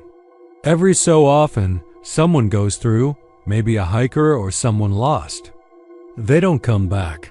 And if you ever pass near that place, if you hear something dragging in the dirt, if you catch a wet footprint where there should be dust run, don't look back. Don't wait to see what crawled up from the shallow grave, because he's not done yet, not even close. There's a place not far from the worn-out stretch of FM 1918, past the dry gulch and the rusted oil pump that groans once every hour like it's remembering pain, where the trees twist in on themselves and the brush grows thick and mean. Locals call it Dead Man's Hollow, and they don't go near it after sundown. Some won't even say its name outright, as if to speak it is to invite it closer. It's not marked on modern maps, but if you follow the old cattle fence with the 3 bent posts, take a left at the tree with lightning scars on both sides, and walk about 200 paces east through tangled brush and scattered bones of forgotten deer, you'll come to a clearing with something that doesn't belong. The house, if you can call it that, looks like it was dropped from the sky and left to sink into the ground like rot. Weathered cypress wood, warped and gray, lines the structure, and the roof is shingled with rusted tin that clatters even when there's no wind. But it's what's inside that people remember, even if they won't admit to having seen it. It's not haunted in the traditional sense. There are no whispers in the dark, no cold hands reaching from closets, no blood dripping from the ceiling. No. What it has is worse. Mirrors. Dozens of them. And they show you things. It started, far as anyone knows, in 1938. when the hollow was still home to a tiny settlement called Fernlow. You won't find it on record anymore. Courthouse fire in '52 wiped most of the archives, but if you ask the oldest folks in Dewhurst or Miller's Gap, they'll nod like they remember. The story goes that a traveling preacher named Harmon Cruce passed through town with a cart full of mirrors. Said they were blessed. Said they showed the truth of one's soul. Folks bought them, hung them in their kitchens and parlors and outhouses, laughing at their distorted reflections or shrugging off the odd chills they felt afterward. Until people started seeing faces that weren't their own, not all at once. It began subtly, just a twitch in the corner of the eye, a blink that happened in the glass but not on the face. Then came the expressions. You'd be brushing your teeth and suddenly realize your reflection looked smug or terrified. Or worse, it looked like it was trying to tell you something you couldn't hear. Then folks started seeing strangers in the glass. Pale men with no pupils. Women with mouths stretched too wide. And sometimes the face would change mid-look shift. While you watched it, bones cracking into new shapes, eyes pleading. It drove people mad. Harmon Cruce was found one Sunday morning dangling from the rafters of the chapel, every mirror in his cart shattered into gravel. After that, the town fell apart. Families left. Others disappeared. One family, the Glovers, were said to have been swallowed whole. House gone, even the foundation. Just a scorched patch of grass and a single, unbroken mirror lying flat in the fat center, reflecting nothing but gray sky no matter the weather. The house in Deadman's Hollow is said to be where Cruce spent his last nights. That's where the mirrors ended up. No one brings them in. No one carries them out. They're just there, propped against the walls, some hanging by nails that look ready to fall, others freestanding like dressing mirrors, their frames gnarled with rot. No two show the same thing. Some show the room you're in, but off, like it's breathing. Others show empty rooms that don't exist. One, they say, shows the chapel before Cruce was found, with candles burning and something black, crouched behind the pulpit. I went in once. I wasn't drunk or dared or paid to. I just needed to know. My sister Lacey disappeared out there when I was 13. She was 17. Said she heard a voice calling her name in the woods. Went in before anyone could stop her. They never found her. Not even a shoe. I waited. 15 years before I got the nerve. Came back to Dewhurst after college, working the county records office, and started digging. Found mentions of Fernlow in old journals. Scrawled references to truth mirrors in the back of hymnals. Eventually, I found the hollow. Took me 3 tries. The air got heavy as I neared the house, like my lungs were filling with wet cotton. The door was open, of course. Inside, it was silent, not quiet silent. Like the walls swallowed sound. No floor creaks, no birds, no wind. Just a thickness that felt like being watched by someone standing right behind your eyeballs. The mirrors were everywhere. Dozens, maybe more. None of them showed me. I stepped in front of the first, an oval with a frame of rusted iron, and it showed a man in my clothes, but older, gaunt, with hollow cheeks and skin like paper. He was crying, blood dripping from his eyes. I backed away, tried another. Square one this time, shattered slightly on the edge. This one showed me again, but behind me stood Lacey. She looked the same age as when she vanished. Same yellow shirt, same freckled face. But her eyes were all wrong. Too large, too knowing. Her mouth moved like she was saying my name. But there was no sound. I spun around. Nothing behind me. I kept going. Mirror after mirror. Some showed the house burning. Some showed a version of me clawing at my own face. One showed a woman giving birth in a field, but when the baby came out, it had no face. One mirror, the largest one, showed the chapel, the old one from the stories. Cruz wasn't hanging.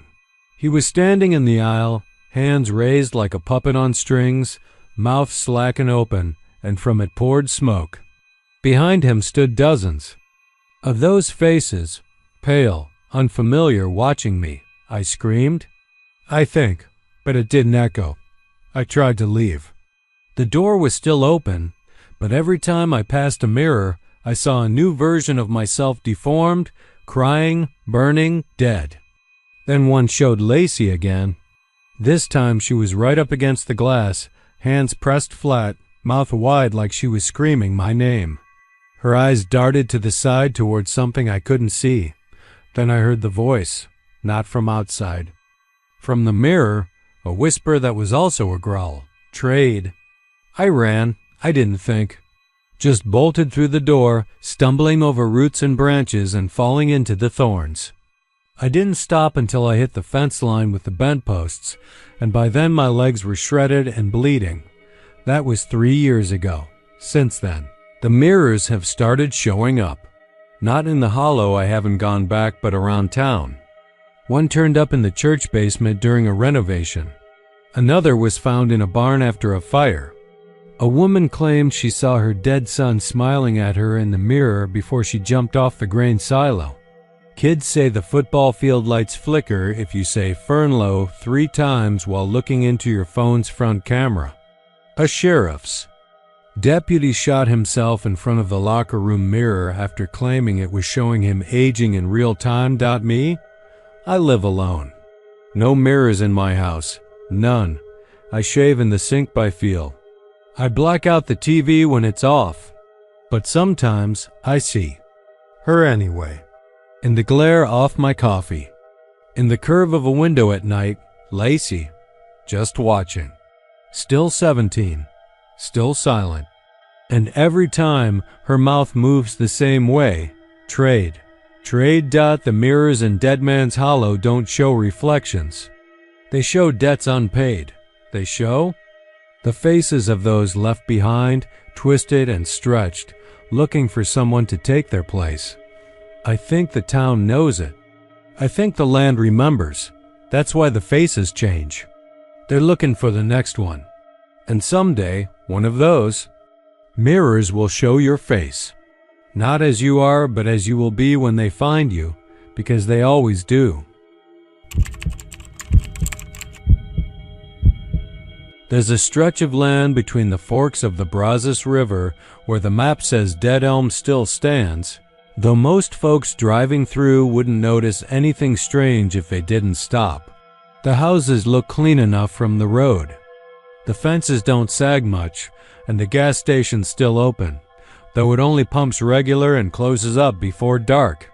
There's a diner, 2 open 6 to 6, and a few scattered businesses that try their best to look like they belong to a living place, but that's just what you see if you're passing through, maybe heading west toward Abilene or cutting up to Wichita Falls. If you stop long enough to look into people's eyes, though, you'd notice they all seem tired. Not just worked over. Tired, but bone-sucked, mind-fraying tired. Like they haven't rested in years. And you'd be right. The locals don't talk about it to outsiders. Hell, they barely talk about it among themselves. It's not like they can stop it by naming it. And that's the thing, no one really knows what it is. Only that it comes every night. At 2:42 a.m. without fail. That's when you'll hear the knock. One knock. Just one. Always on the front door. Always on every house. Never more than once. Never on a window or a side wall or a back gate. Just a single, deliberate, almost courteous knock. If you were awake, you'd hear it. Like a deep echo in your chest. If you were asleep, it would pull you up out of whatever dream you'd been clinging to, yanking you into a cold sweat, like someone just whispered your name in a voice not meant for ears. The town of Dead Elm doesn't sleep. Not really. Nobody. Makes it past 30 minutes at a time. You drift off maybe around 10 or 11. By midnight, you're stirring. By 1, you're glancing at the clock. and by 2:30 you're sitting upright in bed whether you want to or not. People tried alarms, sleeping pills, heavy drinking. One guy even tried general anesthesia once he was a vet tech, thought he could knock himself out for the night. But none of it worked. No matter what, they all woke up at 2:42, and they all heard the knocked out. They say it started around 1981. That's when the old sawmill shut down and people started leaving in quiet droves. The town council said it was the economy, but some folks, old-timers, mostly said it had to do with the elm tree. The one that grew smack in the middle of town square, the one nobody could explain. It wasn't just old, it was ancient. Black. Bark, roots like ropes twisted through concrete, and dead leaves even in summer. They said it was already there when the town was founded, and that it had always been dead, but it never fell, never withered, never cracked. It just stood there, black and brooding, like it was watching. Then, in '81, some developer from Houston came through, said he wanted to put up a strip mall, and the first thing he did was cut the elm down, chopped it up, and hauled it off. Next day, he had a stroke in his motel shower. Never spoke another word. That same night, the knocking started. Most people wrote it off at first, thought it was pranksters or coyotes or bad plumbing, but it didn't stop. And it wasn't random. It happened to every home, even the abandoned ones. Especially the abandoned ones. A single knock, once per night, same time, every time. And over the weeks, it got heavier. Not louder, just heavier, like it was leaning on the door.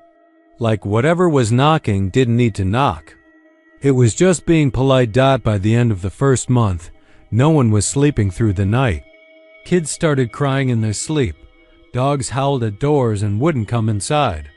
A teacher named Miss Langdon tried to move away, got about 10 miles out before her engine locked up. She was found wandering barefoot through the brush, muttering about someone who had been following her car on foot. Said she saw them in the rearview mirror every mile, but they never sped up, never slowed down. Just walked and smiled. Her family took her to Dallas. She bit a nurse and never came back. The town sheriff back then, a guy named Earl Vickers, tried to bring in help. Called the county, the state, even the feds when things got bad enough. They humored him, came out once or twice, checked for gas leaks or environmental contaminants. Found nothing. Said stress and rural isolation could do funny things to folks. Earl didn't argue, just nodded and kept the town running the best he could. He was found dead in his cruiser 2 years later, parked behind the old fire station, with his badge melted into his chest and both eyes wide open like he'd seen something he couldn't unsee. The town tried things, community vigils, religious cleansings. One year, they even formed a line and stood outside every house at 2:42 a.m., determined to look the thing in the eye. But it didn't knock that night, just waited. Next night, it returned. And the woman who suggested the vigil, Martha Runnels, found her kitchen full of footprints the next morning. Muddy, child-sized, barefoot prints. She lived alone. There are no new babies born in Dead Elm anymore. People don't stay long enough. The diner waitress has a grown son who moved to Amarillo when he was 17 and never called back. A mailman.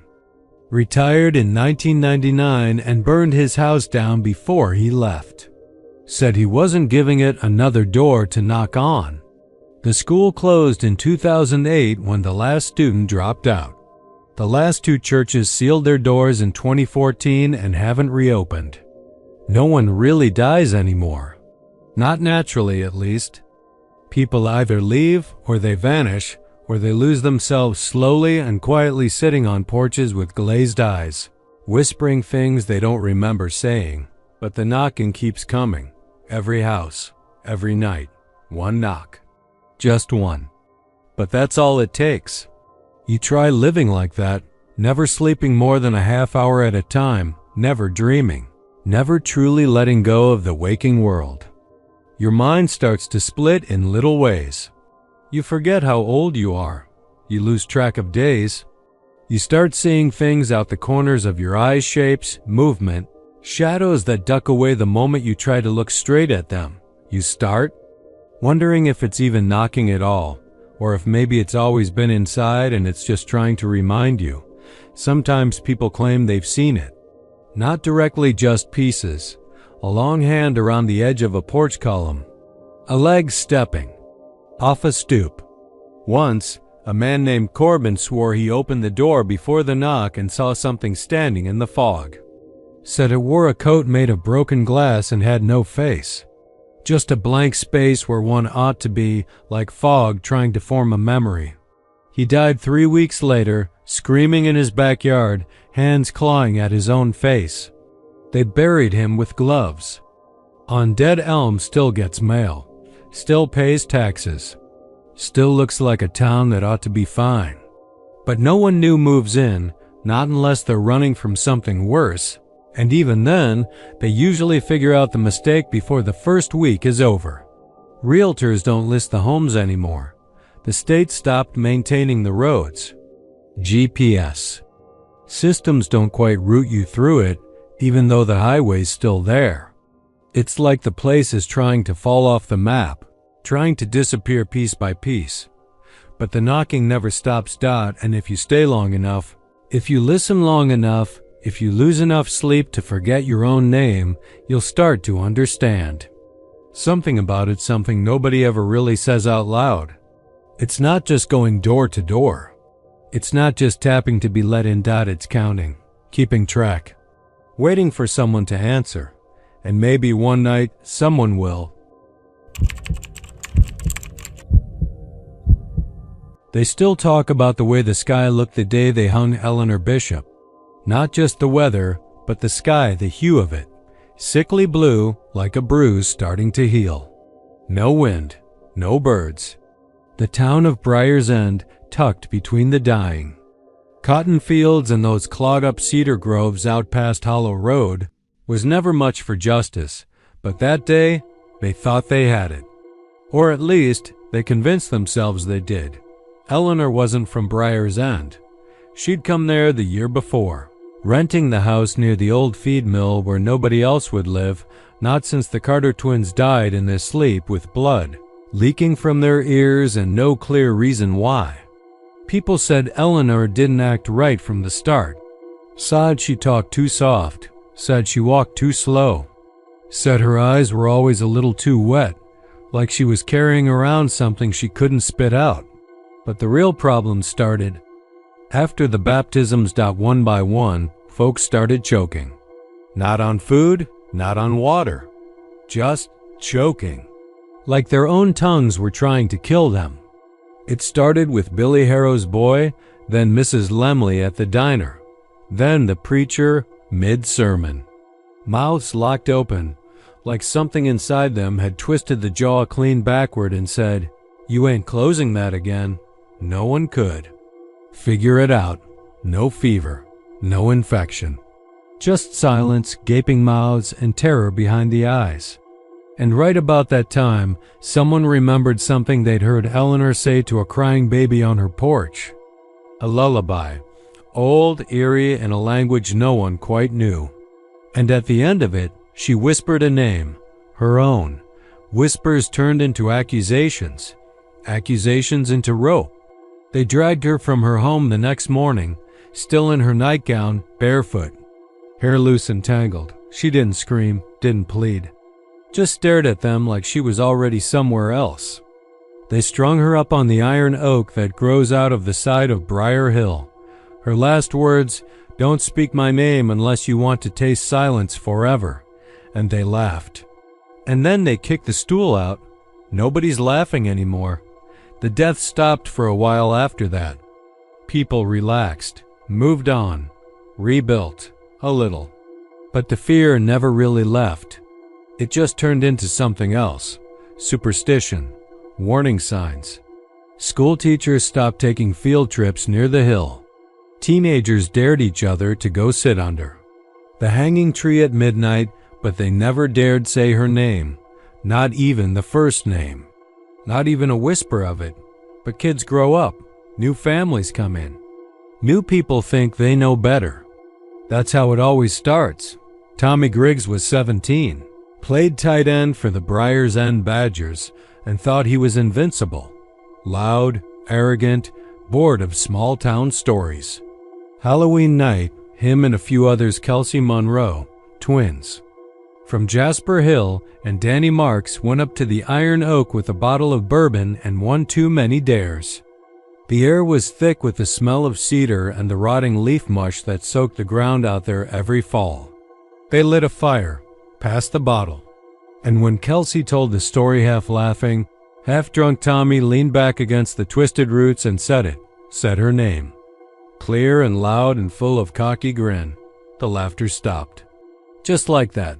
No echo, no cricket chirp, not even the wind rustling through the oak's bare branches.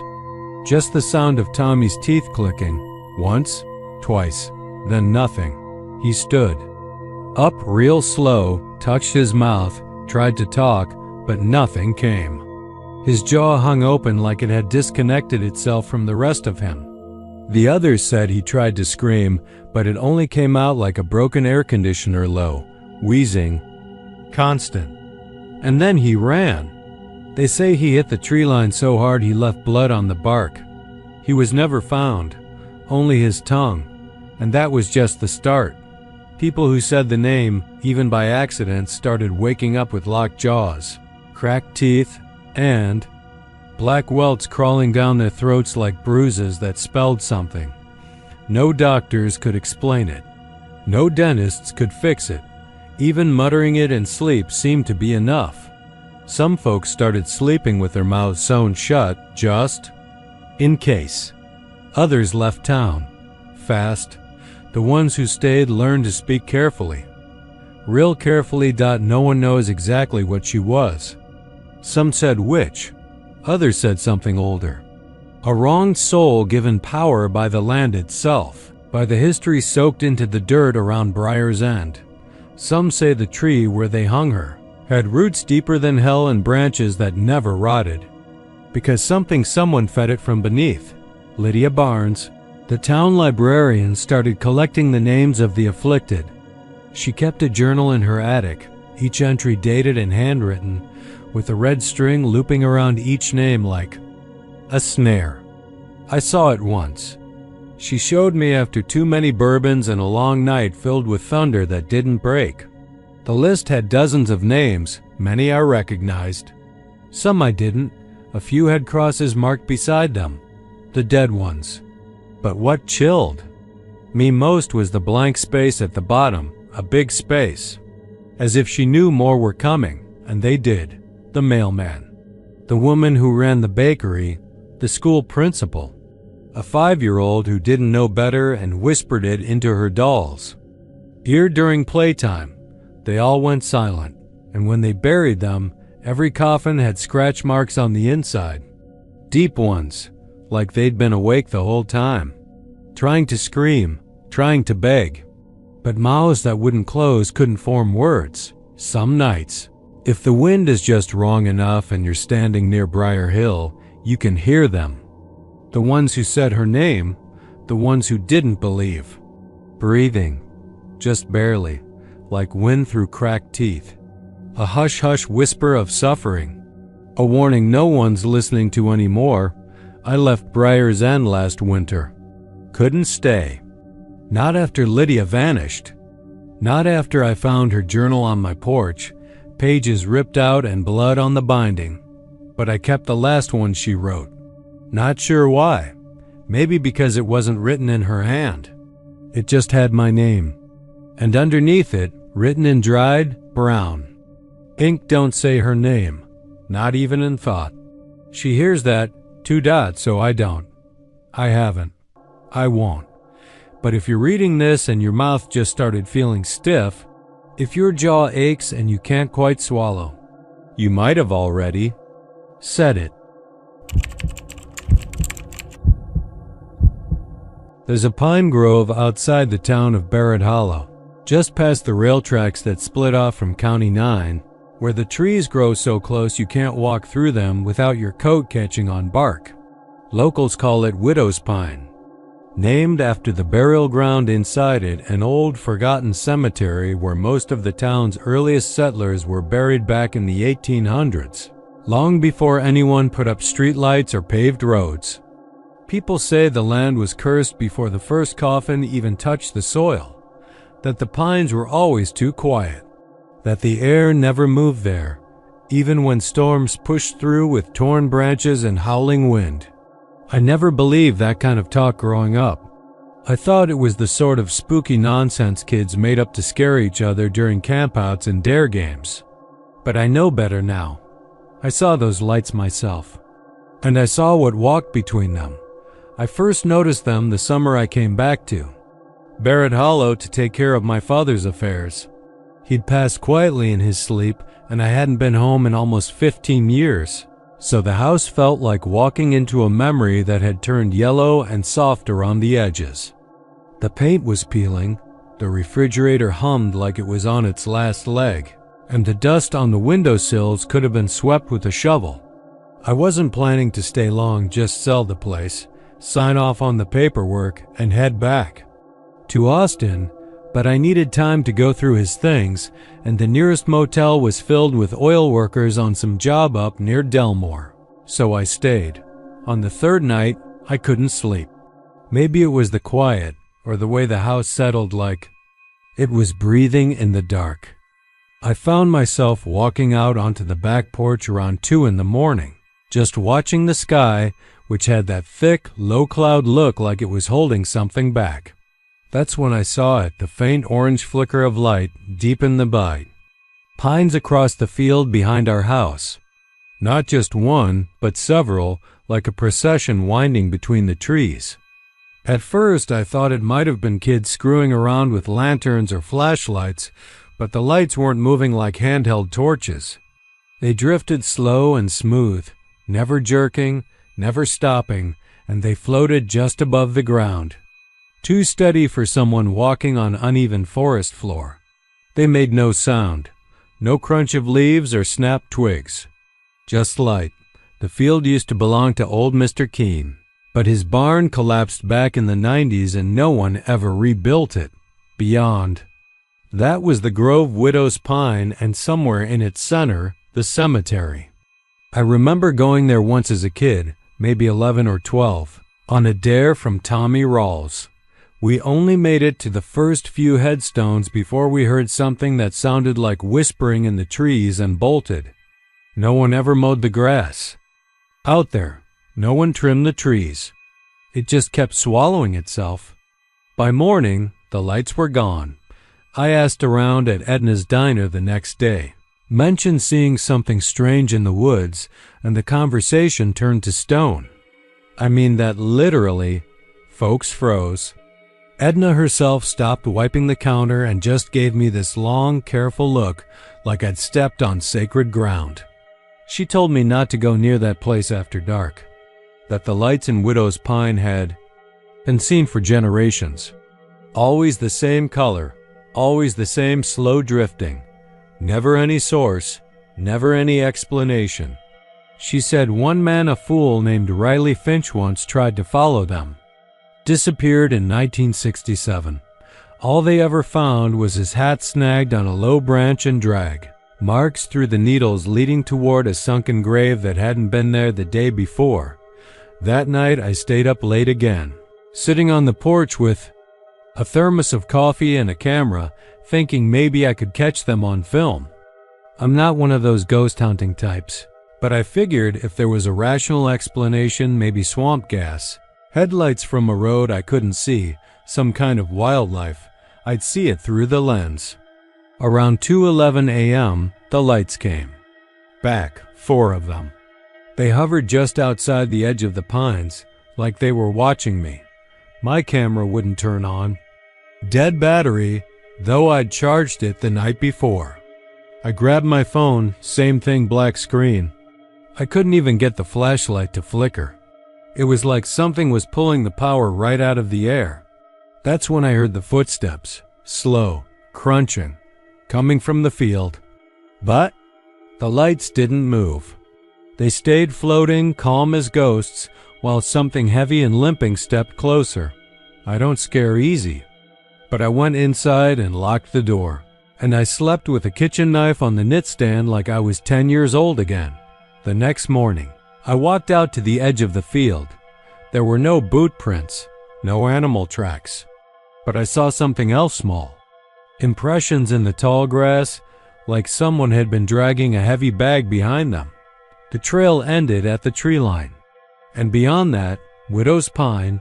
I should have left then, but I didn't. I don't know why. Maybe because I needed to know if the stories were true, or maybe because something out there wanted me to stay. 2 nights later, I couldn't take it anymore. I grabbed a flashlight, a fresh battery pack, and headed toward the grove. The lights had returned again, same place, same slow drift. As I stepped into the trees, the air changed. It was colder, but not in a natural way. More like the cold you feel when you're being watched. I followed the lights. They didn't move away, they waited for me, like they wanted me to keep coming. I passed broken headstones, some so old the names were just weathered divots in the rock. Others looked freshly carved, though no one had been buried here in a century. I saw one with my father's name on it, same middle initial, same birthday. I touched it. The stone was warm. The light started moving again. Deeper now, winding through the graves, toward the center of the cemetery where a stone arch stood, half collapsed, with rusted chains hanging from either side. I ducked through, and suddenly I was in a clearing that hadn't been there before, wide and perfectly circular, with 20 or 30 grave markers forming a ring around a single dark pit in the center. The lights circled it like fireflies, and then they stopped. I heard breathing, slow, wet, and it wasn't mine. I turned around. Nothing behind me. I turned back. A figure was standing on the other side of the pit. It wasn't holding a lantern. The light came from inside its chest, soft and flickering, like something burning behind its ribs. I couldn't see its face, only the silhouette, but it raised one hand and pointed directly at me. Then I heard the others, dozens of footsteps. Coming from the graves, they were getting up. I ran. I don't remember how I made it out. The trees kept shifting. Branches reached for me.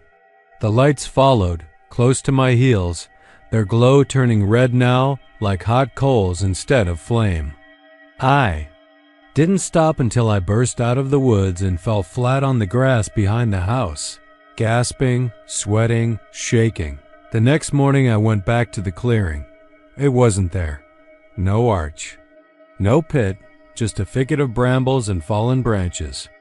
I searched for hours. Found nothing, but the lights come every night now. Every night, without fail, at the same time. And they're getting closer to the house. Last night, I saw one float up onto the porch and linger at the window. It wasn't a lantern. It was a skull. Lit from within, grinning, and I don't think it's waiting anymore. I think it remembers me. I think I followed it too far. And it's time I came back. They say the winters don't hit Texas the way they used to, that the cold doesn't bite like it once did, that lakes don't freeze over anymore except in old stories and older lies. But Flat Lake still remembers. The people of Callahan County. Don't talk much about it unless you've lived there long enough to know when not to ask. A coffee shop waitress might let it slip when she's pouring your third refill and the snow taps soft against the windows. The sheriff might mention it with a dry cough while staring across the tree line, his eyes distant like he's counting ghosts. But no one ever tells the full story. They only talk around it, like circling a pond they know better than to wade into. Back in 1985, that lake took a man and his boy, Harold Wexler, and his son, Jamie.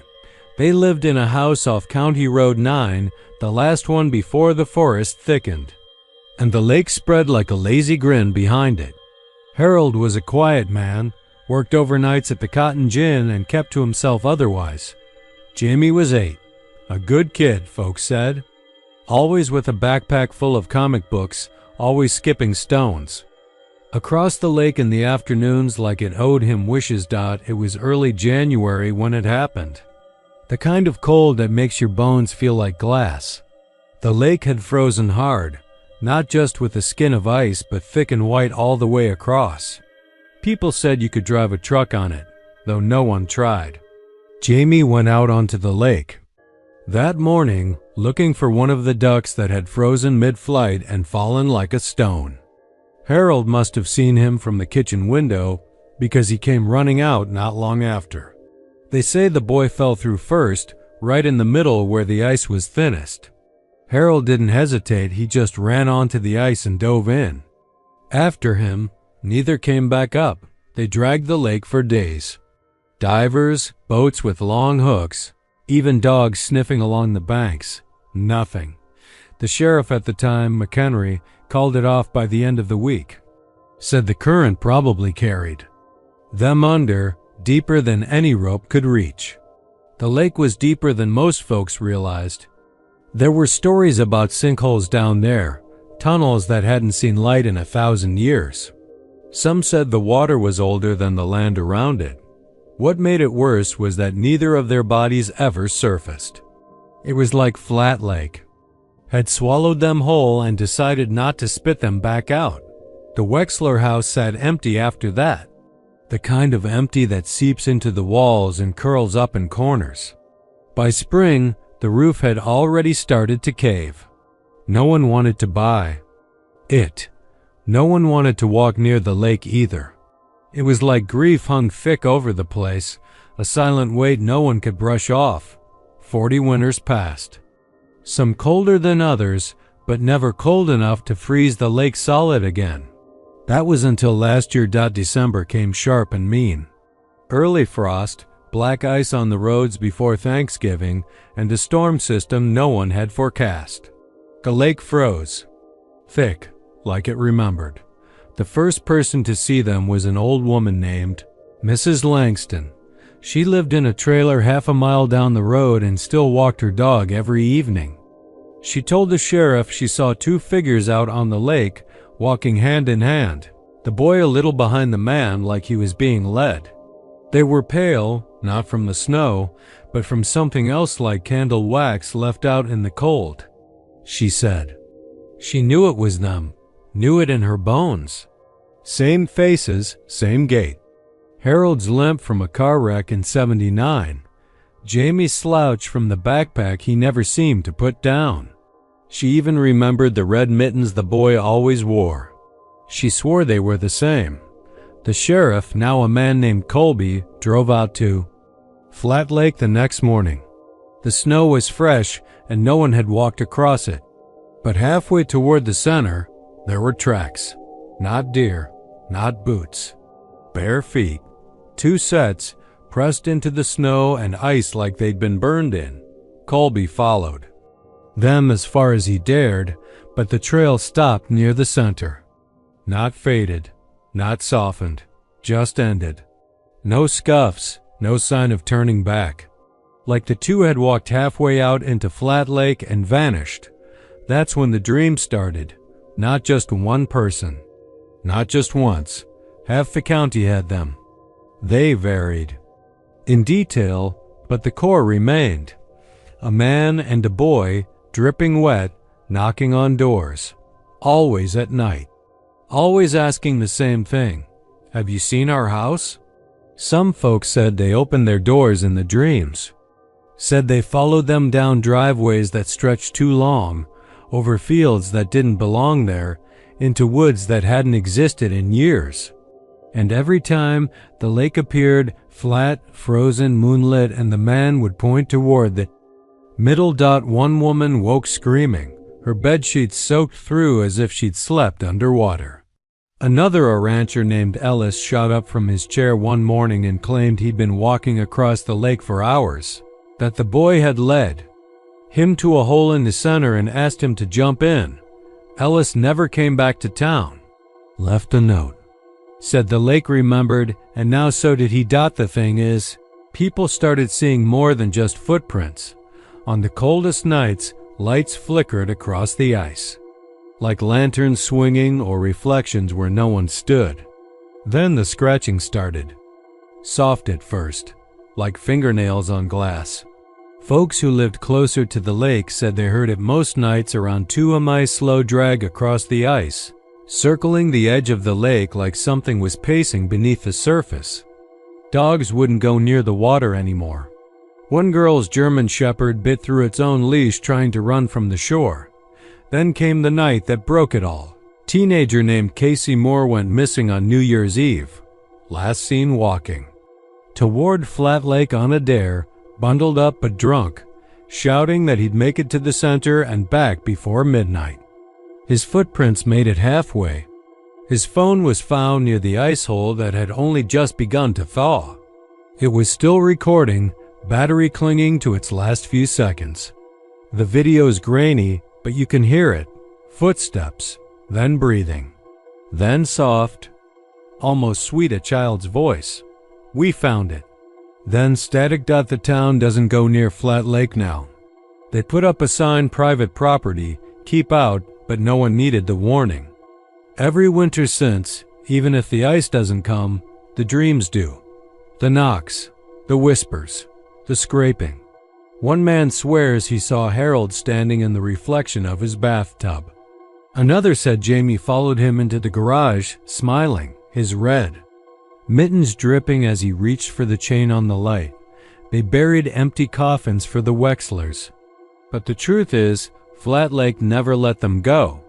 Whatever's walking across that water when it freezes, it's not looking for help. It's looking for the way back. And it knows you're watching. They say Black Hollow got its name because sunlight doesn't reach it, not properly. The trees are too thick, the clouds too low, and even in July the mornings feel like November. The town doesn't appear on many maps, and if it does, it's a misprint or a faint smudge at the edge of a county line where the roads run out and the woods begin. I first passed through in the fall of 1998, working a delivery route that took me across the backroads of East Texas, just south of Nacogdoches, and too far north to be in the reach of Beaumont sprawl. My truck broke down right outside a mile marker that had no number, only a rusted pole with paint so faded it looked like blood diluted in rain. I walked 3 miles into Black Hollow. I didn't mean to. I only wanted to find a phone or a mechanic. But the only place I saw with lights on was an old gas station with a busted Texaco sign that swung and creaked even when there wasn't any wind. The man behind the counter looked like he'd been poured out of the same decade as the station, dusty, slow-moving, eyes that had seen too much. He pointed behind the store, down a road that wasn't paved, toward a small general store where Joe might have a phone I could use.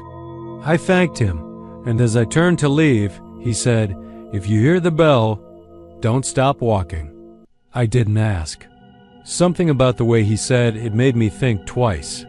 You know when someone warns you, not because they're trying to scare you, but because they're tired of burying strangers. That's what his voice felt like. It was nearly 3 a.m. when I heard the bell for the first time. It was faint, like the metal had rusted so far through that it could barely hold itself up. But it rang once, then twice more, then paused. Then a third time, louder, with a long quivering moan that settled into the air like fog.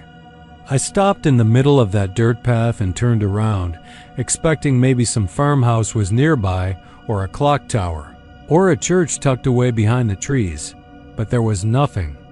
I picked up my pace. Joe didn't answer his door, if he ever existed at all. The general store looked abandoned, windows broken, shelves caved in like someone had stomped through looking for something not food. I found a cot in the back and laid down, too tired to think, but too alert to fall into anything. Deeper than a nervous doze, that bell rang again the next night. I wasn't asleep when it started. 3:33 a.m. on the dot. There wasn't a sound in the world otherwise. No dogs barking, no cicadas, not even wind through the pines. Just that bell cracked, high-pitched, and wrong. Bells are supposed to sound hopeful, bright even when they're solemn. This one sounded like metal screaming through a throat full of smoke. I followed it. I don't know why. Maybe something pulled me, maybe I'm just stupid, or maybe sleep deprivation can get tangled up with curiosity in a way that feels like possession. Black Hollow Church isn't on the main road, and no one in town will tell. You have to find it. That's because they don't have to. If it wants you, you'll get there just fine. The trail I followed wasn't really a trail, not at first. It was more like the trees had leaned just enough to form a crooked path, and beneath the rotted pine needles there were stone slabs, some still marked with old carvings and others too worn to tell. I walked for what felt like 20 minutes, maybe more, and then the trees pulled back like a curtain. There was an old white church with peeling paint, its steeple leaning sideways like it had snapped at the base and been nailed back into place. The windows were covered in thick soot or dirt, and the door hung half open. The bell was still ringing, slower now, like it was winding down. Inside, the pews were still intact, though warped and blackened like they'd been through fire. A fine layer of ash coated everything, and my footsteps left prints like I'd disturbed. A grave, no altar, no cross. Just a stone podium in the center where something used to stand. The air stank like burnt meat and mildew and something sour that clung to the back of your throat. That's when I saw the names on the wall. Hundreds of them, carved into the wood panels on the far side. No dates, just names. Some were clear, some were fresh. The last one was mine. I stared at it until I heard the bell again. Closer. I turned. A figure stood in the aisle. Not walking, not breathing, just there.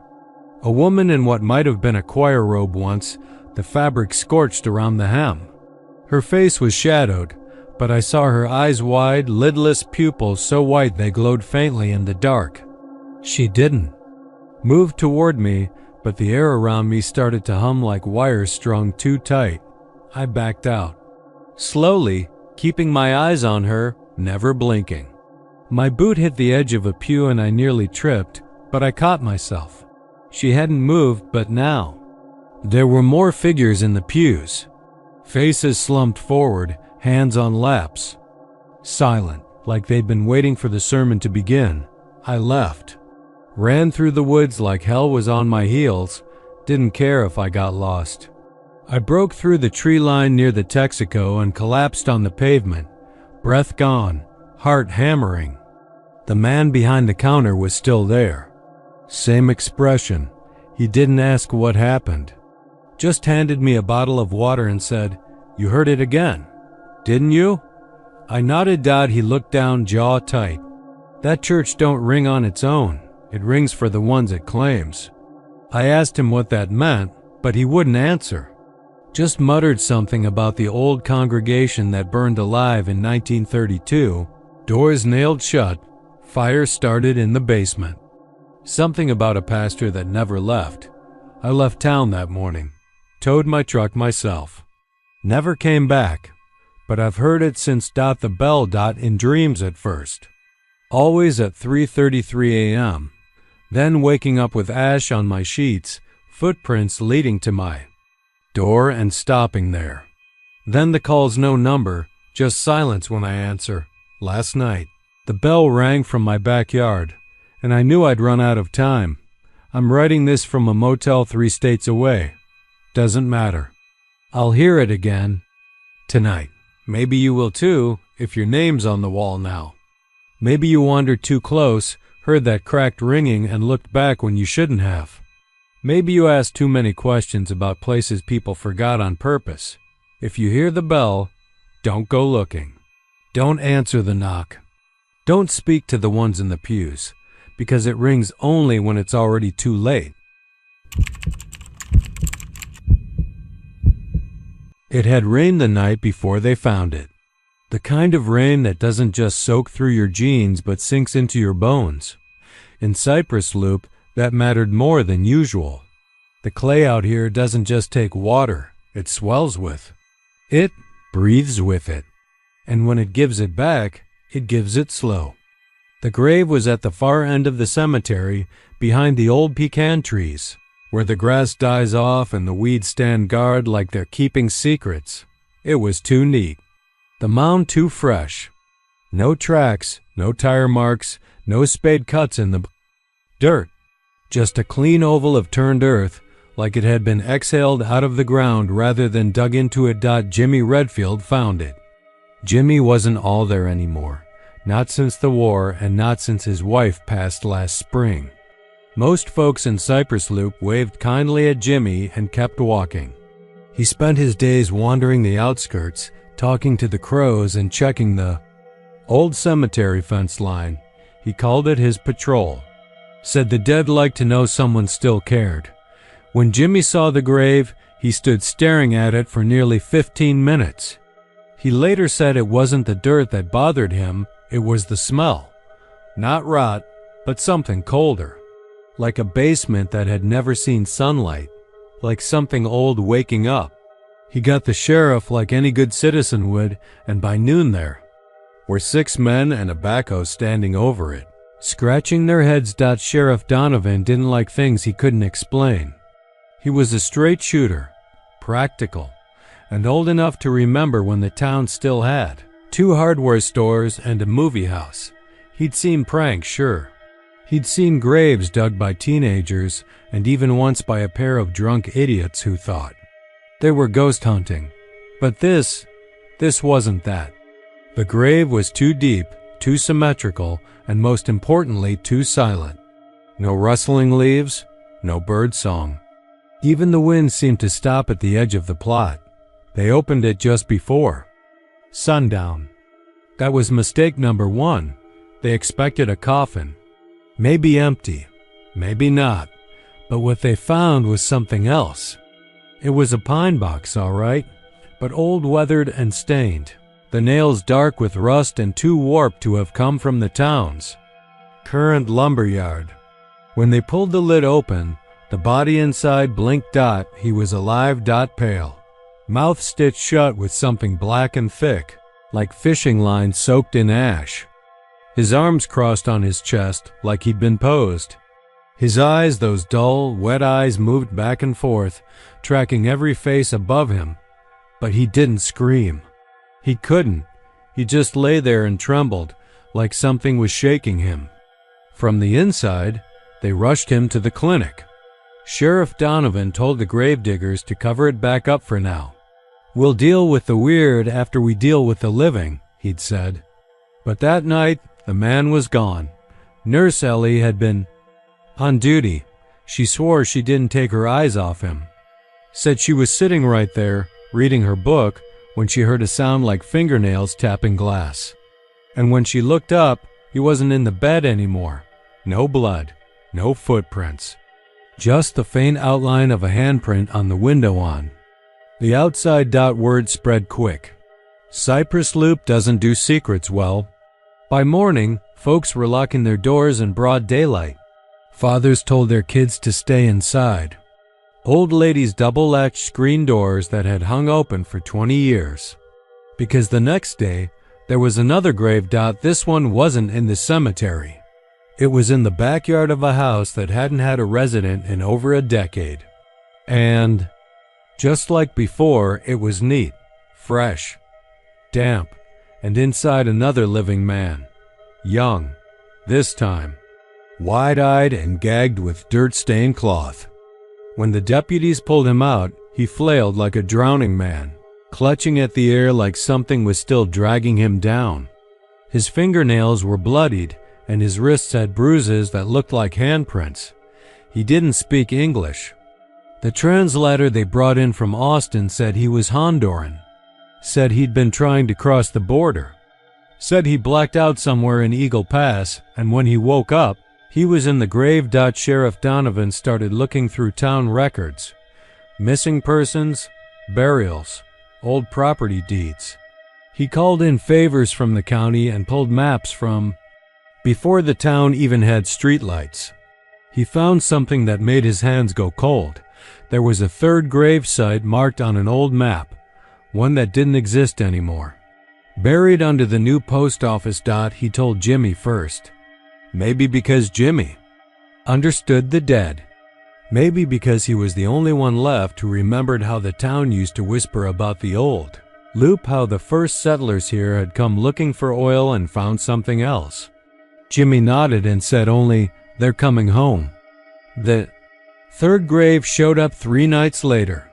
And this time, someone saw it happen. 12-year-old Gabe Martinez had snuck out to meet his friends by the creek. He was hiding behind a cedar stump, trying not to cough, when he heard digging. Not shovels, not metal, just the sound of soil parting. He looked up and saw 5 shadows standing in a circle, not moving, not talking, just watching. And in the center, the ground opened, slowly, like it was breathing. When it was done, the shadows melted into the trees. Gabe swore he saw one of them turn its head and smile at him. Its eyes were hollow. The town went into a kind of panic that small towns aren't good at. No riots, no torches, just fear. Quiet, creeping fear. Church services tripled. No one talked about it at the diner, but no one talked about anything else either. You could see it in their eyes, waiting, watching their yards. Then the last grave appeared, back in the cemetery this time. A perfect circle of dark clay. No box, no body. Just a hole. Jimmy stood beside it when the sun rose, eyes glassy, fingers trembling. "It's for me," he whispered. "I remember now." I dug the first one. Sheriff Donovan tried to calm him, tried to talk him down. Jimmy wouldn't budge. Said he'd been one of the oil workers back then. Said they'd found a chamber underground, something older than bones, something that hummed. He said they didn't mean to wake it, but once you wake a thing like that, it doesn't forget. It waits, and when the oil ran dry, it started calling. Donovan told him to go home, get some rest. But Jimmy smiled in that empty, worn-out way and said, "I already did." Then he stepped down into the grave. They tried to stop him. But by the time they reached the edge, the dirt was already closing over him like a sigh. No hands, no shovels. Just earth, folding itself in like it was tucking a child into bed. That was 6 months ago. The cemetery's been quiet since. But the grass around that last grave never grew back. The dirt stays loose like it's still breathing. And on some nights, especially when the moon is thin and the air feels too still, people say they hear the sound of digging again. Not frantic, not angry. Just patient, like something waiting to be remembered. Or something that remembers you. The school sat on the edge of Thornwood Hill, hidden under a canopy of live oaks and tangled vines, the kind of place you didn't notice until you were already too close. The main building, an old limestone structure with boarded-up windows and rusted metal frames, hadn't seen a single student in over a decade.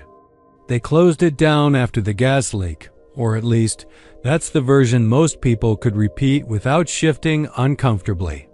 That morning, 12 kids and a janitor had been taken to the hospital. 6 of them never came out. The others weren't right after. Some stopped talking altogether.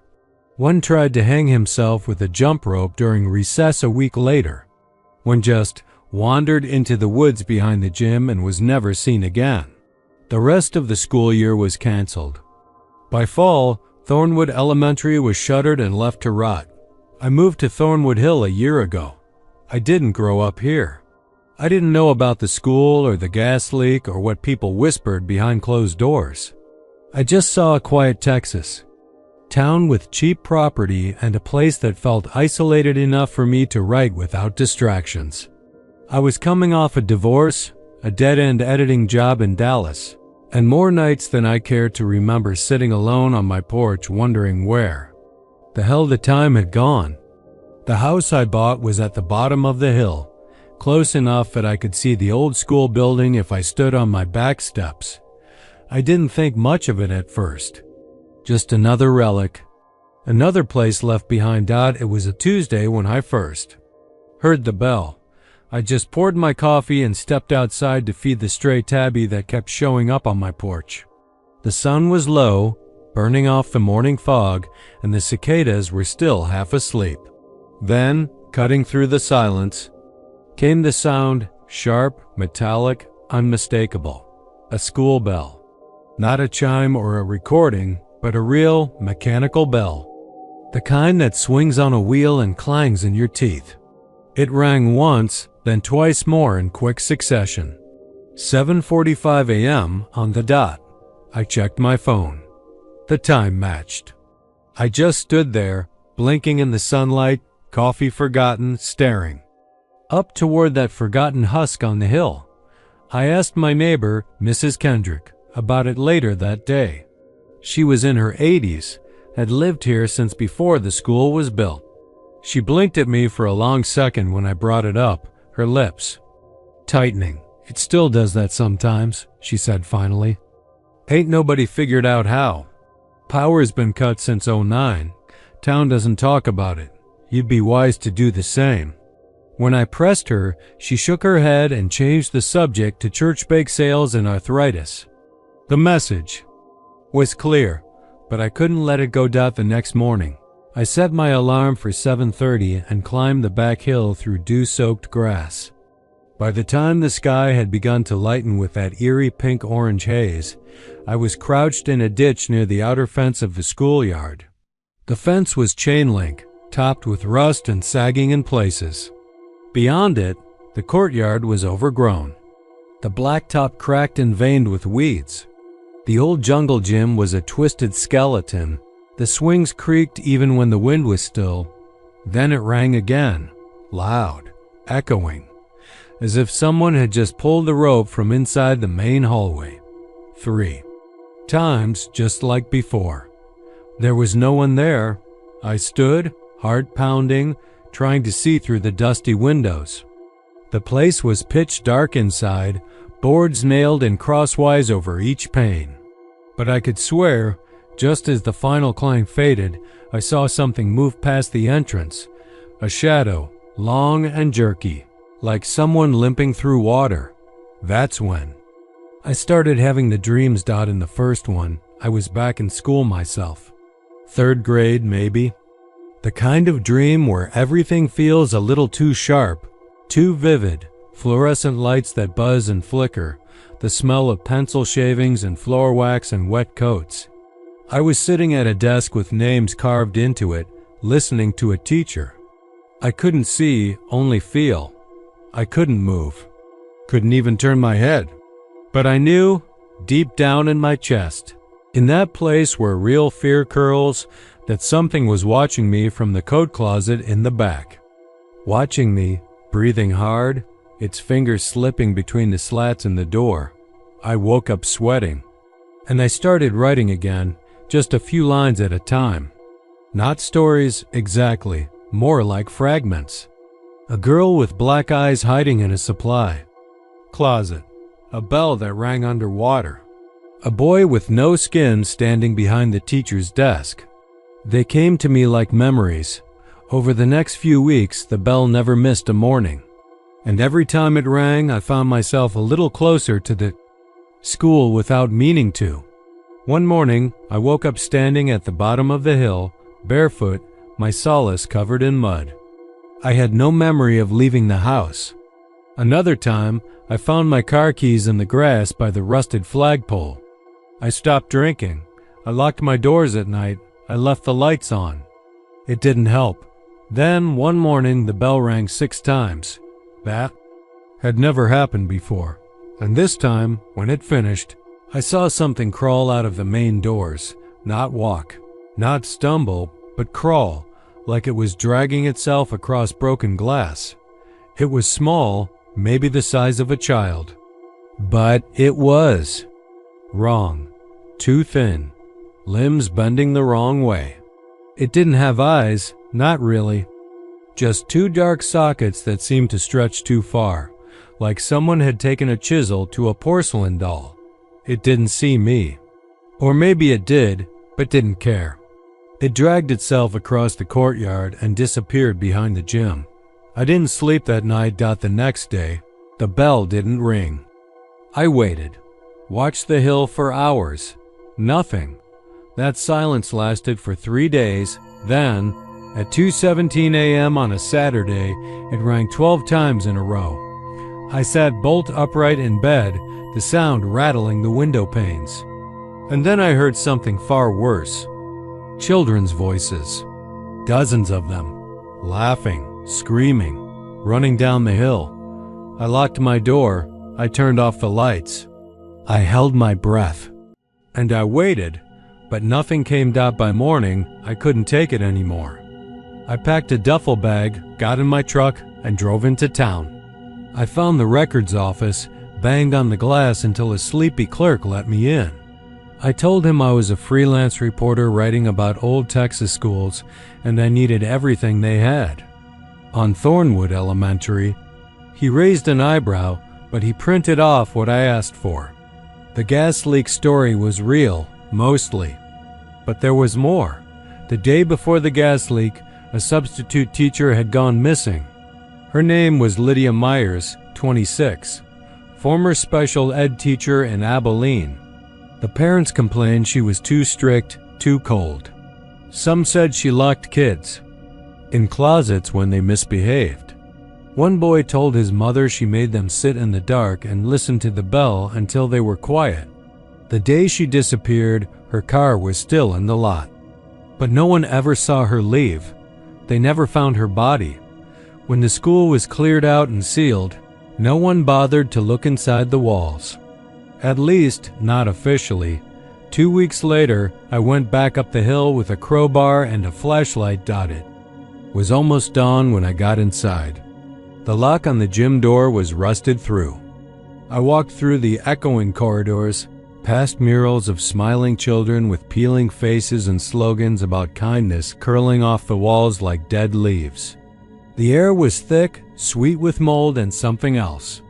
I made my way toward the bell tower, which sat above the admin offices.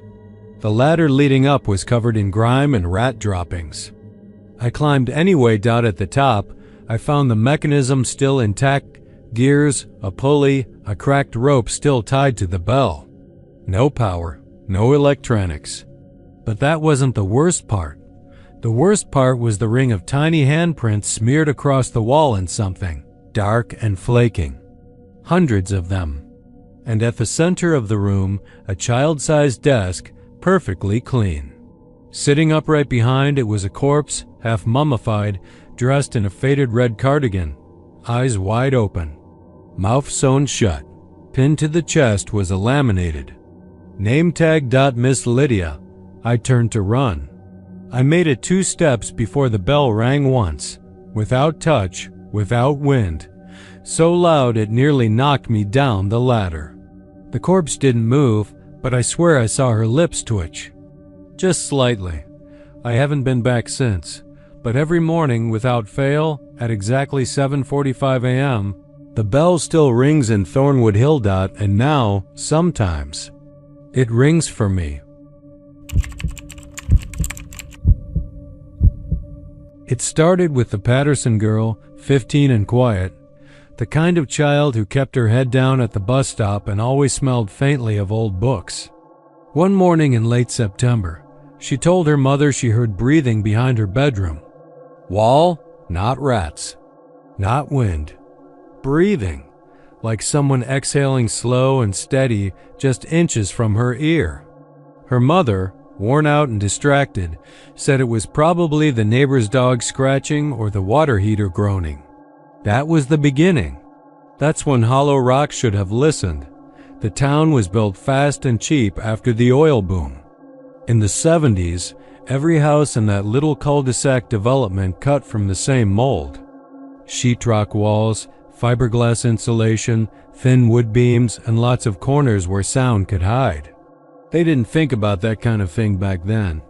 Didn't think about how a place might hold on to things, especially when those things aren't supposed to be there, especially when they breathe. Within 2 weeks of the Patterson girls' whisper, other folks started noticing the same thing.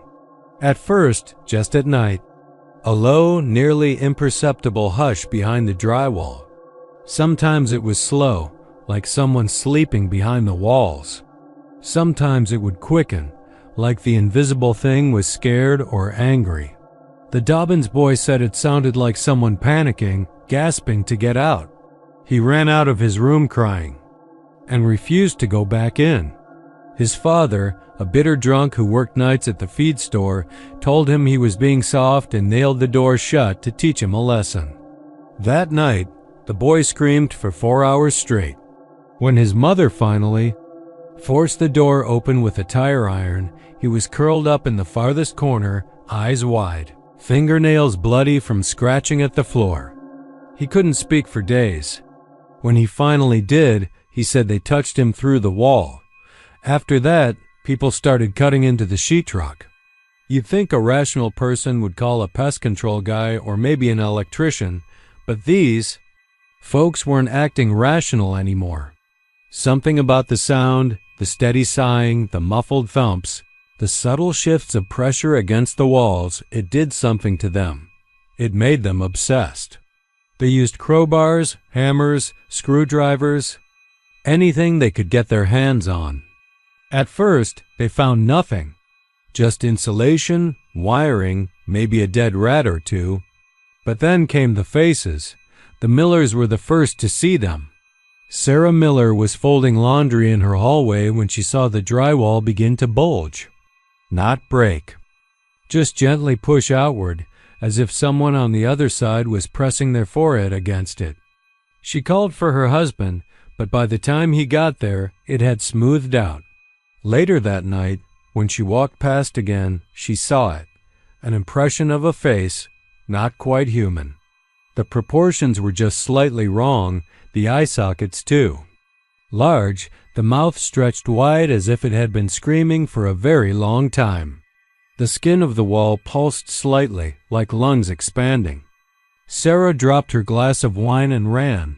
The sheriff got involved around then, but Hollow Rock only had one real deputy and a drunk in the holding cell most nights. Sheriff Leeds didn't believe a word of it. Thought it was some new suburban. Panic, maybe black mold paranoia or gas leaks messing with their heads. That was before his own kitchen wall breathed on him. He was eating a sandwich when the backsplash behind the sink began to quiver. A soft, wet exhale rolled across the room.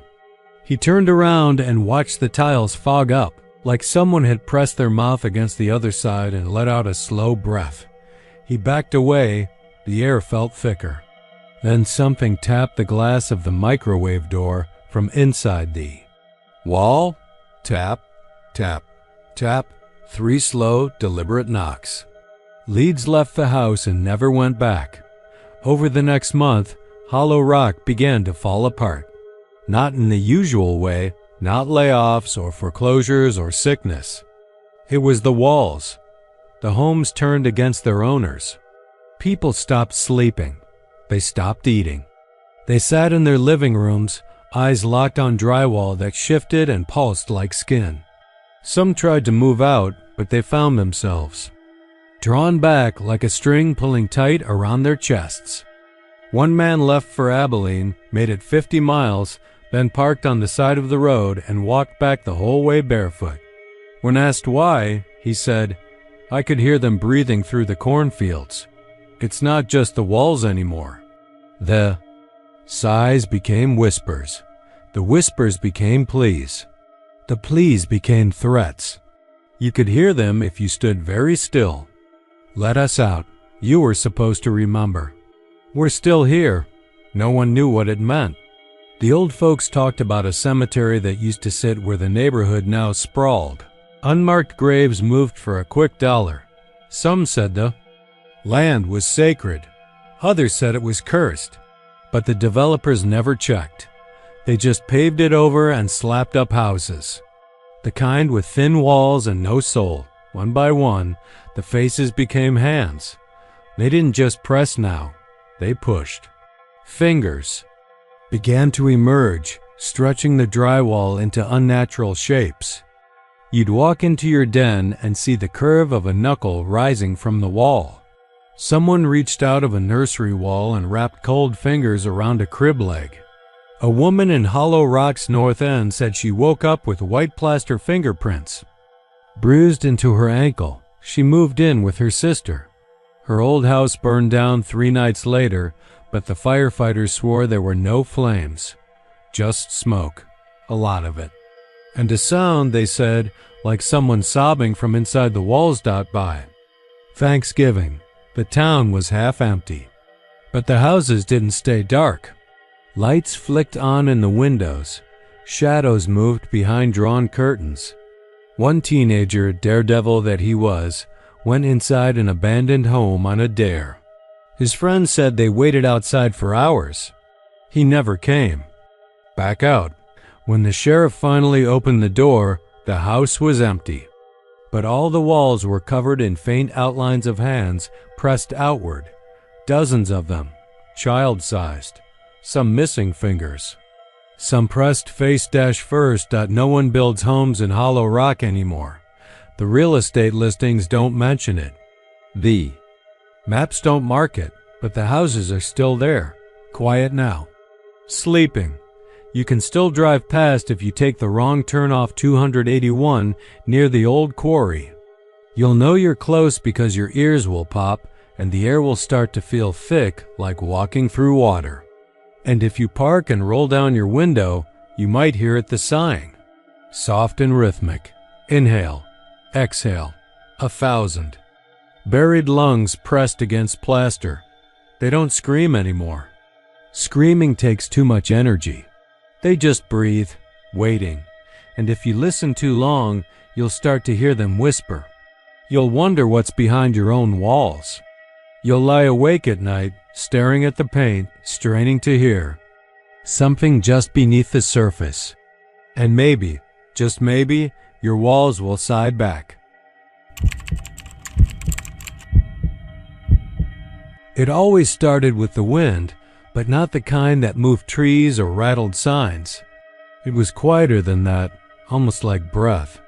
People in Granger's Hill used to say it was the breeze coming down from the basin, stirring up dust behind the feed store, maybe picking up old hay or sweeping through the cracks in the concrete. But if you were standing out there in the dark real still, like Billy Creel had been that October night in '94, you'd know it wasn't the wind. You'd know it was whispering. And worse, you'd realize it was whispering to you. Billy had worked at the Granger's Hill Co-op for 12 years when he started hearing the voices. He wasn't drunk. He wasn't crazy. He just stayed late that Monday because the feed bags hadn't been stacked properly and the manager, old Clem Roberts, had started cracking down about safety after that girl got her foot crushed under the pallets. So Billy was out there after dark, dragging 50-pound sacks of cracked corn across the loading dock when he heard it. Dig. He'd stopped, one hand on a burlap sack, his fingers tightening around the edge like the voice had spoken into his hand. He turned, expecting someone, maybe Clem, come back to bark orders, but there was no one. Just the back lot, the busted fence where kids used to sneak in for dares, the tree line creeping in close like a watching crowd, and the crooked little shed behind the property that hadn't been opened in 20 years. Then it came again, breathy and soft, but this time from behind his right ear. Dig. Billy didn't sleep that night. Not from fear, though maybe it should have been, but from something like urgency. Like a song stuck in his head, except this one was whispering behind. His thoughts telling him to bring a shovel. It didn't say where, not in words, but every time he closed his eyes, he saw that same patch of ground behind the feed store, just to the right of the old metal barrel full of rusted chain links and wet hay. The dirt there looked the same as. It always had flat, dry, packed down by years of boots, But now it felt wrong. Like it was waiting. By Wednesday, he gave in. Billy came back after hours with a rusted shovel from his truck bed. He didn't tell anyone, just parked off the road and crept through the overgrown lot. The moon was barely a thumbnail. The clouds hung low and yellowed like nicotine paper, and the air smelled like cold oil and old grain. He stepped behind the barrel and jabbed the shovel into the ground. The dirt was looser than it had any right to be. After the second dig, he heard something crack. After the third, the shovel struck wood. He should have stopped, but by then, the whispering had grown louder, more insistent, curling up through the shovel's handle and into his arms. His breath came short, his hands trembled. He scraped away. More dirt until he saw the edge of a lid, not a coffin lid, not exactly. It looked handmade, planks nailed together in desperation. No polish, no handles. Just black wood and a smell that hadn't touched air in decades. Billy didn't open it. He didn't need to. Something moved under it, scratched, shifted. Then came the voice again, not a whisper this time, but a child's voice. "Let me out." Billy ran, dropped the shovel, and took off through the lot like his bones were on fire. He didn't come back to work the next day. Didn't answer his phone. A week later, his truck was found idling on the side of Old Briar Road. Lights on, driver's door open. There were 2 sets of footprints in the frost Billy's boots, and a second, barefoot trail leading back toward Granger's Hill. He wasn't the first. The town didn't talk about the boy who went missing in '72, or the vagrant woman who was found with dirt under her nails and her palms scraped raw, or the 2 hunters from Louisiana who spent one night in their camper behind the feed store and were never seen again. Each time, the stories were different, but always the same ending: a whisper, a compulsion, a hole dug just wide enough for one. Eventually, the sheriff ordered the backlot fenced up. The owners of the co-op installed motion lights, posted warnings, and even put in cameras, though none of them ever recorded anything useful. Just flickers of movement in the dark, like shadows inside shadows. The kind of thing you see when you look too long into your own reflection in a window. The town changed too. People moved away. The church closed. The school bus stopped running. That far out. The gas station shut down and the last diner changed hands 3 times before burning down in an accidental kitchen fire. But the feed store stayed open, and the whispering never stopped. Emma Lucero was 23 when it came to her. She was new to Granger's Hill, renting a trailer on the edge of the woods, just trying to make ends meet. She worked the register at the feed store, didn't know anything about the stories. But one night, she left her shift late and passed by the backlot to dump the trash. That's when she heard it, light as breath against her neck. Dig. She didn't tell anyone for weeks. Not even when her fingernails began to break from scratching her bedsheets in her sleep. Not even when her shoes were caked in soil every morning, even though she'd locked the door at night. She started walking to work with a limp, her knuckles scabbed over. She looked pale, sick, but said nothing. Until the day she brought a trowel from the gardening aisle and disappeared during her lunch break. They found her in the same place Billy had started. The ground behind the barrel was open again, the same plank box half exposed, but this time the lid was off. And it was empty. Emma was never found. People tried to fill the hole, but the dirt never stayed. It sifted away like ash. Every time they buried it, it came back uncovered. And each time, the voices grew stronger, less like whispers and more like a chant. Always the same word: dig. By 2010, the feed store closed. Not because of the whispers, of course, that's not the sort of thing you say out loud. They blamed the economy. But folks in town knew better. Kids dared each other to climb the fence and walk to the barrel. Sometimes they came back giggling and alive. Sometimes they didn't come back at all. There's talk now about building over the lot, turning it into a storage facility or a solar field. Surveyors come in with clipboards and maps, but none stay past sundown. One even left his truck running for hours, wide-eyed, muttering about a voice that sounded like his mother, except his mother had been dead for 20 years. Granger's Hill still appears on most maps, though no one stops there anymore. The roads are cracked. The signs are faded. The only thing that still stands untouched is the fence behind the old feed store, tall and rusting, with a hand-painted sign that reads, "Do not dig, but some do." And they always find the same thing, a shallow grave, an empty box, and the whisper that promises, if you keep digging, you'll finally see who's been calling your name.